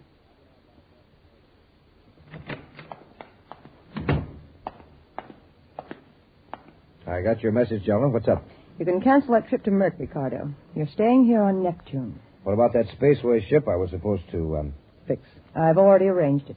Oh, what happens this time? Does the oxygen reclaiming unit give out? No, we won't use that one again for a while. I've got a better one. Yeah? What? The orbit computer. It's been tampered with, so it'll give the wrong vector. Oh, that's not so serious. Oh, isn't it? On a run to Pluto with a full passenger list, you know how little reserve power those Spaceways ships have. Hey, that's right. They'll run out before they can get back on course. Unless they get a spaceophone fixed from space control. They won't be able to. Halfway to Pluto, their spaceophone power unit will fail. A few more accidents like this, and nobody will get aboard a Spaceway ship. Which means that Transorbit will have all the business. I've sure got to hand it to you, Jelna. At first, I thought you were crazy to take on these outer planet runs. It would have been crazy if we were merely going to be satisfied with a few crumbs that Spaceways didn't want to be bothered with. If you keep on, Jelna, you'll be known as the Queen of Space. Queen of Space. You know, Cardo, I think I rather like. We're on vector, sir. Yes. You know, that's the fourth time you've checked in the last half hour. We're on automatic control. Oh, gee, sir, a guy has to do something to keep busy. We're still 10 million DUs from Pluto, and I've read every tech manual in the ship. Imagine having to make this run every day, Happy, on a freighter. Oh, no, thanks. I'd go crazy. Tonga calling Commander Corey. Tonga calling Commander Corey. Maybe she's getting bored, too. Corey here. Go ahead, Tonga. Commander, something's wrong aboard this passenger ship. Oh, what's the trouble? Where are you? I'm in my private compartment. I think the ship is off course. Happy, get a fix on Tonga's signal. Yes, sir. What makes you think you're off course, Tonga? I overheard a couple of the crew members whispering. They don't want to alarm the passengers, but I know the steward is very worried. Well, how could the ship get off course? I don't know, but I heard the steward say that the ship's spacephone is out of commission. Does anyone aboard know you've got a miniature spaceophone? No, Commander. I've got a fix, sir. They sure are off course by nearly 30 degrees. Did you hear that, Tonga? Yes. And they must have been off for some time. There are thousands of DUs from the regular space lane. Now, Tonga, listen. I could spaceophone the correct course to you to give to the pilot, but that would mean somebody would know you're a Space Patrol agent. Of course, if the ship is really in trouble... I don't think so. At least not yet. Well, then Happy and I'll change vector and come close enough so that the pilot will pick us up in his viewscope. He'll naturally follow us. And you lead the ship to Pluto. Oh, just a minute. Got the position charted, Happy? Yes, sir. They're about here. Tonga, you're much closer to Neptune than to Pluto. These outer planet ship line operations don't have too much reserve power. We'll lead you back to Neptune. All right, Commander. We're changing vector now. We should be in viewscope range in about half an hour. Go out and mingle with the passengers. Contact me if any serious trouble develops. Right, Commander. Corey out. You Happy? What was it you were saying about this Pluto run being boring?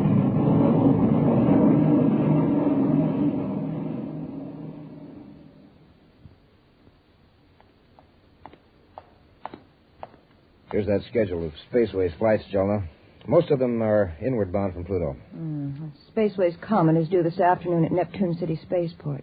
Leaves for Neptune's moon tomorrow morning. That doesn't give us much time. True, but it might give us a fine opportunity. How do you mean? Well, there's a short haul to the moon coming up tomorrow. Chances are the maintenance crew won't do much work on the ship. Yeah, that's right. They'll wait till he gets back. Unless there's something that needs immediate attention. All right, Cardo. Keep an eye on the Comet when it comes in. After that long run from Pluto, the pilot and the rest of the crew will probably head for town for a good time. Yeah, you're right, Jelna. Say, I wonder how that other ship's making out, the big passenger job. Right now, the pilot's probably discovering he's millions of DUs off course, and with a low power supply. But don't start making any inquiries, Carter. Don't worry. I'll wait for the official announcement. Another Spaceways ship lost.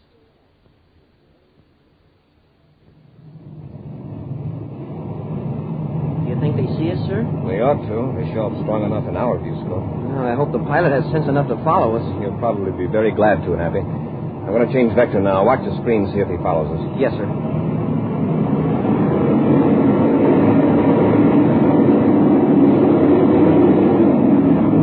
How about it, Happy? I think he's got the idea all right, sir. Tonga calling Commander Corey. Corey here. Go ahead, Tonga. I'm back in my compartment. Everything's all right. Good. Does the pilot know we're headed for Neptune? He just made an announcement through the public address system. We passengers have been told that the ship is making an emergency landing in Neptune. There's no panic, I hope. No, we've been assured that it's nothing serious. There's a lot of grumbling about the delay, but nobody's alarmed. Well, find out all you can, Tonga. I'll arrange to meet you when you land on Neptune.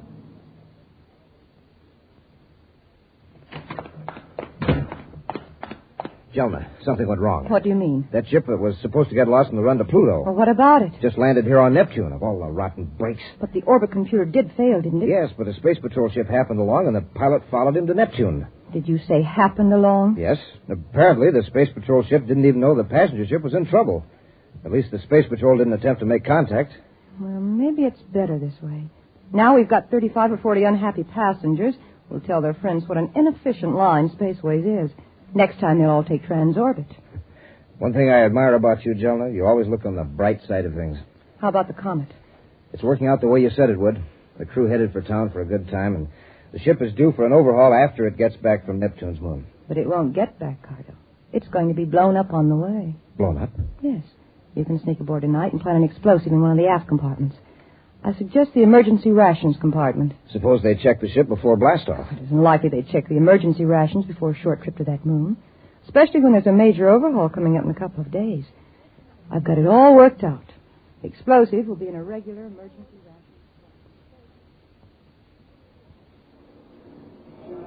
I've looked all over the spaceport, Commander, and I can't find Tonga. I wonder what's delaying her. She's had plenty of time to check in at the space hotel and get back here. Shall I look again, sir? And maybe she's over in Wing B. Oh, here she comes, Happy. There, she sees us. Let's move over here behind these pillars. Remember, Hap, don't call her by name. Commander, What did you find out? the orbit computer in the ship had been tampered with. So had the space phone transmitter. So somebody wanted that ship to get lost. Yes. And I picked up a very interesting rumor about who might be behind it. Who? I've been talking to some of the Spaceways employees. They think Transorbit is trying to run them out of business. Well, that's a serious charge. Do they have any evidence? No, but I heard a certain name mentioned. Brox Cardo. Brox Cardo, huh? Yes. Cardo works for Jelna Fenton of Transorbit. And what's Cardo supposed to do? I couldn't learn anything specific, but I get the impression that Cardo would do just about anything. Transorbit's main offices are here in Neptune City. Happy, maybe you and I can check up on this Cardo. Yes, sir. And Tonga, the best thing for you to do is go ahead with our original plan. You mean go on to Pluto? Yes. When is the next passenger ship leaving for Pluto? Spaceways hasn't any scheduled until day after tomorrow. But there is a Transorbit ship leaving tomorrow morning. And take that one. Oh, and by the way, this might be a good time to start gathering material for those magazine articles you're supposed to be writing. Oh? See if you can get an interview with Jelna Fenton at Transorbit. All right, Commander. In the meantime, Happy and I'll check up on Brox Cardo.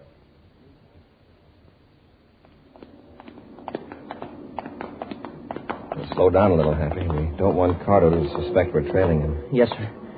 He's heading for that spaceship. Well, that's the Comet. Just got in from Pluto this afternoon. Say, it's a beautiful ship, isn't it, sir? Yes, it's the pride of Spaceways. Hold it, Happy. Cardo's getting in the ship. Yes. I'm very curious to know why a Transorbit employee is snooping around a Spaceways ship. What do you suppose he's got in that box he's carrying? Suppose we find out. Come on, Happy.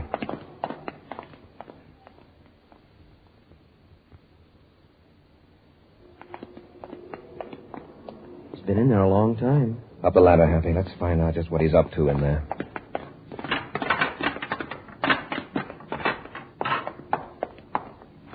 Which way, sir? Look up forward. He may be tampering with the controls. Wrong guess, gentlemen. Commander, look out! Stay where you are, Cadet. Oh, yeah? Cardo, put down that gun. I'll try to get your feet, Commander. Forget what the cadet got. What are you doing in this ship? Preparing the Comet for its last voyage. What do you mean? There's an explosive hidden in the aft compartment. Time to go off 2 hours after blast-off tomorrow. But there'll be passengers aboard. Yes, I know. It looks like there'll be 2 extra passengers, Commander. The cadet and you.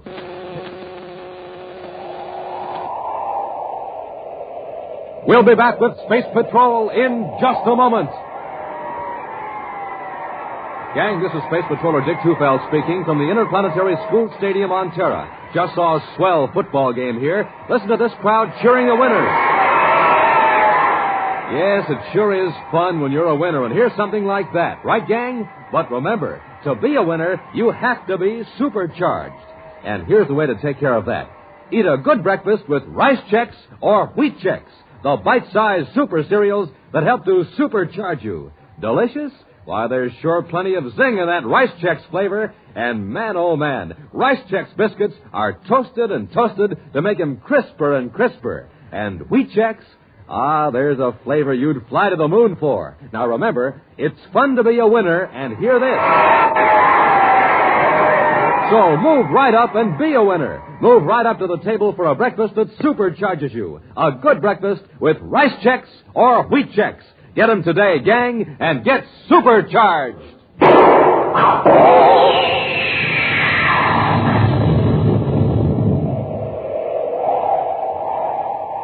At the Neptune City spaceport, Commander Corey and Cadet Happy entered a spaceship to apprehend the suspected saboteur. The saboteur, Brox Cardo, attacking Buzz and Happy by surprise, put them to sleep with a ray gun. Now, heavily bound and gagged, they're locked in a compartment in the spaceship in which Cardo has planted an explosive, timed to go off 2 hours after the ship blasts off for Neptune's moon. Meanwhile, following Buzz's instructions, Tonga has called on Jelna Fenton, head of the Transorbit Space Lines, in her office on Neptune City. To obtain information, Tonga is posing as a writer for the Interplanet's weekly magazine. You have given me some very interesting facts, Miss Fenton. I won't take up any more. Jelna, Oh, excuse me. Oh, it's quite all right.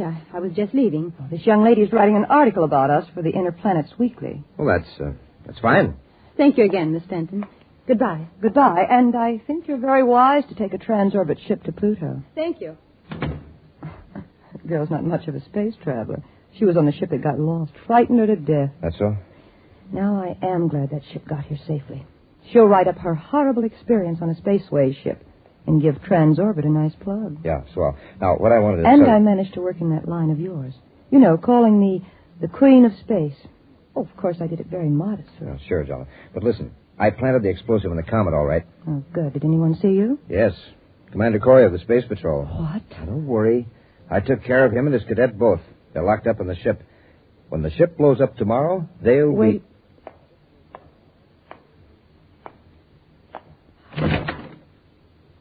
Thought so. She was listening. Who? That girl, the reporter.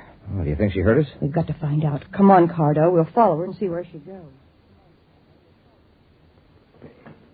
If I could only get my hands free. We've got to get loose, Happy. There's a bomb aboard this ship. Cardo set it to go off, and the ship's about halfway to Neptune's moon. There. Now, I'll untie your hands. Thank you, sir. I don't know how we're going to get out of this compartment, but we've got to. Well, when somebody comes aboard, maybe they can hear us pounding on the door. Possibly. This ship is heavily soundproof. Can't even hear the roar of the rockets when... I wonder.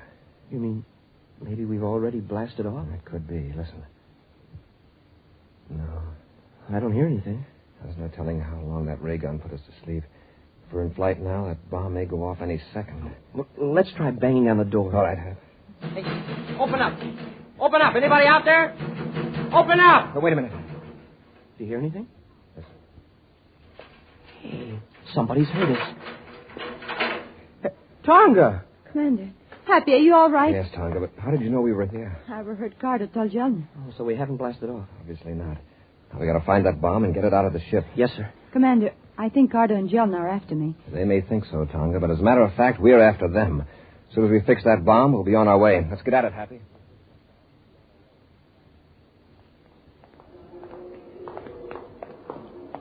I can carry the bomb, sir. It's not heavy, huh? Are you sure that's the right box? Yes, Tonga. It was the only one that was hidden in the emergency ration storage compartment. Yeah, you can tell by the weight. This box is twice as heavy as the others. Happy, you and I'll take this bomb to the Space Patrol emergency officer here at the spaceport for detonating, and we'll all meet later at Gate 7. Yes, sir. Tonga, while we're doing that, you call Neptune Unit Space Patrol headquarters and alert them to pick up Cardo and Jelna Fenton.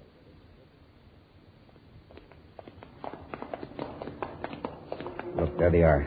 We're too late, Jelna. That girl set them loose.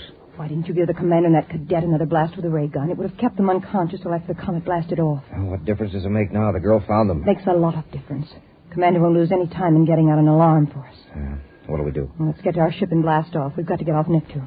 Yeah, we got to get off Neptune before Corey has a chance to alert the Space Patrol. Oh, wait. Girl's leaving them, coming this way. Get out of sight before she sees us. I'd like to really fix her. Never mind the girl. Wait a minute. It might be a good idea to take her with us. What for? Don't be an idiot. You've got that ray gun, haven't you? Yeah. Then get her. With all these people around? Come on. If we handle it right, nobody will notice. Just have that gun ready. Now, Cardo. In a hurry, miss? Oh, why, Miss Fenton. What a nice surprise. You're not half as surprised as you're going to be. This is a ray gun on your back. Now come along quietly. Get moving out toward the ships.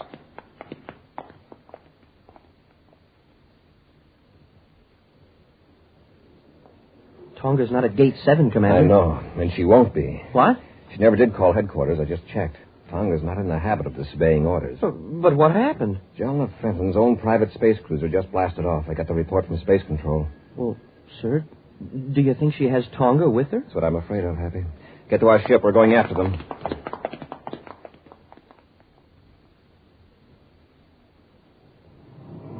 I've got the ship on vector for Saturn, Jelna. Put it in full acceleration. We've got to get plenty of distance between us and Neptune. Yeah. How's the girl? Still locked up in the compartment. Oh, I found out who she is. Yeah, who? Tonga, Assistant Security Chief of the Space Patrol. Oh, that's not good. Why? This could mean plenty of trouble. Oh, and I suppose you don't think we're in trouble now? Tonga can help keep Corey off our necks. Yeah, but will she? To save her own, sure. Besides, we don't care whether she cooperates or not. Jelna, look, the rear view scope. Ship. It's coming right toward us and gaining every second. Jelna, they're after us. Now, don't get excited. Calm down. That's a Space Patrol ship. It's Corey. So much the better. Relax, Cardo. Relax. It's a private cruiser, sir. Yes, with a Transorbit trademark on it. It's Jelna Fenton's ship, all right. And we're sure gaining on it. They must know they're being followed. They don't seem to be doing anything about it. Turn on the spaceophone, Happy. Yes, sir. This is Commander Corey aboard Terra 5 calling Jelna Fenton and private cruiser N56. Corey to Jelna Fenton. Cruiser N56 to Terra 5. Go ahead. Return to Neptune immediately. You're under arrest. Really, Commander? Is Brox Cardo aboard? Brox Cardo? I never heard of him. This is an order, Miss Fenton. Return to Neptune immediately, or we'll have to use force. It's very interesting, Commander, but I don't think you will. You wouldn't want to risk harming your Assistant Security Chief, would you? So you have Tonga aboard? That's right, Commander. I suppose you think I'm bluffing? No, Jelna. I believe you. And I'm warning you, if you harm Tonga in any way... If you don't want her harmed, then I suggest you just go about your own business and leave us alone. Goodbye, Commander. Jelna, listen. Tonga calling Commander Corey. Hey, Tonga's still got her miniature spaceophone, and she's on her private frequency. Go ahead, Tonga. Commander, I'm aboard Jelna Fenton's private cruiser. I know. Happy and I are right behind you. I just talked to Jelna, and she refused to return to Neptune. I've tried to get out of the compartment, but I can't. It's locked. Well, listen, Tonga. Right now, Jelna has the upper hand. If we join airlocks with her ship, she'll carry out her threat to harm you. Well, she'll have to land sometime. Yes, that still doesn't help your case. Where is your compartment? Amidships, on the starboard side. I'm going to try something, Tonga. Maybe a little risky, but in the long run, you'll stand a better chance of getting away. Anything you say, Commander. Whatever you do, don't let Jelna know I've talked to you by miniature spaceophone. Yes, sir. Obey their orders exactly. Corey out. Happy, while I put on my spacesuit, get me an atomic torch. Atomic torch, yes, sir. Hurry. I'll pull up close to Jelna's ship.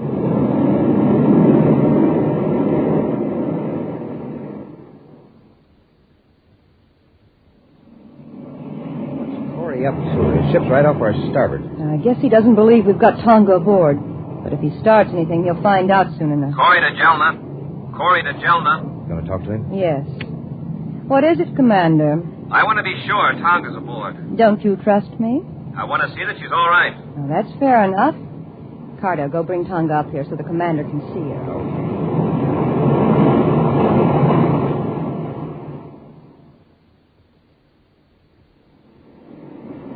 Keep pulling in closer to Jelna's ship, Happy. We're nearly touching now, sir. I'm going to keep back so they can't see that I've got a spacesuit on. You know what to do. Yes, sir. As soon as you tell Jelna that you see Tonga, I let our ship drop back a little, and you go out the airlock and jetpack over to Jelna's ship. That's right. Turn on the spacephone, Happy. Well, Jelna, have you got Tonga? Let's see her. Yes, Commander. She's right here at the nose port. Don't you see her? Yes. Are you all right, Tonga? Yes, Commander. Now, are you satisfied, Commander? Just see that you don't harm her. Then get your ship away from here. Cut it, Happy. Okay, sir. All right. Drop back now. I'm going out the airlock. Be careful, sir.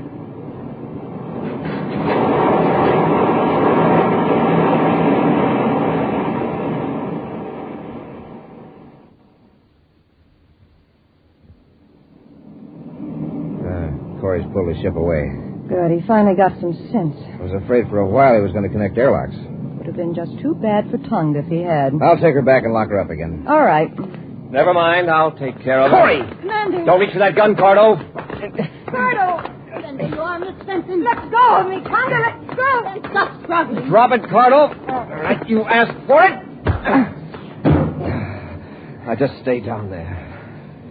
How did you get aboard, Corey? Doesn't the spacesuit give you a hint? I came in through the airlock. I triggered the latch with an atomic cutting torch. Tonga, you can let go of Miss Fenton now. I've got her covered. Yes, Commander. We'll lock them up after I contact Happy. Commander Corey calling Cadet Happy. You made it, sir. Right, Happy. Tonga and I have got Cardo and Miss Fenton. She seems pretty unhappy. I suppose she's disappointed because there won't be an article about her in the Inner Planet Weekly. Well, tell her to cheer up, sir.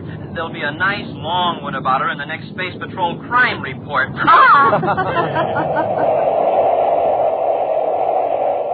We'll be back with an action preview of next week's exciting Space Patrol story in just a moment. Say, do you hear that clock? Time's running away fast, gang, but it's something you just can't hold back. So don't wait. Send for a Space Patrol Spaceophone set now. This offer soon ends. The Spaceophone, the magic phone that sounds like a walkie-talkie. But time's a-wasting, so hurry. Now think of it. A Spaceophone that looks exactly like the one Buzz Corey uses. But remember, this offer will soon end. Time is really running out. So, gang, hurry. Hurry while there's still time. Send today for your Spaceophone set. You can talk on it to someone a straight 50 feet away. But don't wait. Act now. This offer soon ends. You get 2 blue and yellow plastic Spaceophones, 50 feet of communication cord, and a briefing sheet. Here's all you do. Just buy a box of Instant Ralston. Then, with your name and address, send an Instant Ralston box top and 25 cents in coin to Space Patrol, Box 686, St. Louis, Missouri. This offer good only in continental U.S. and may be withdrawn at any time. That's Space Patrol, Box 686, St. Louis, Missouri. And now for a preview of next week's exciting Space Patrol story. Buzz and Happy are climbing the face of a steep cliff on the planet Saturn in pursuit of a criminal.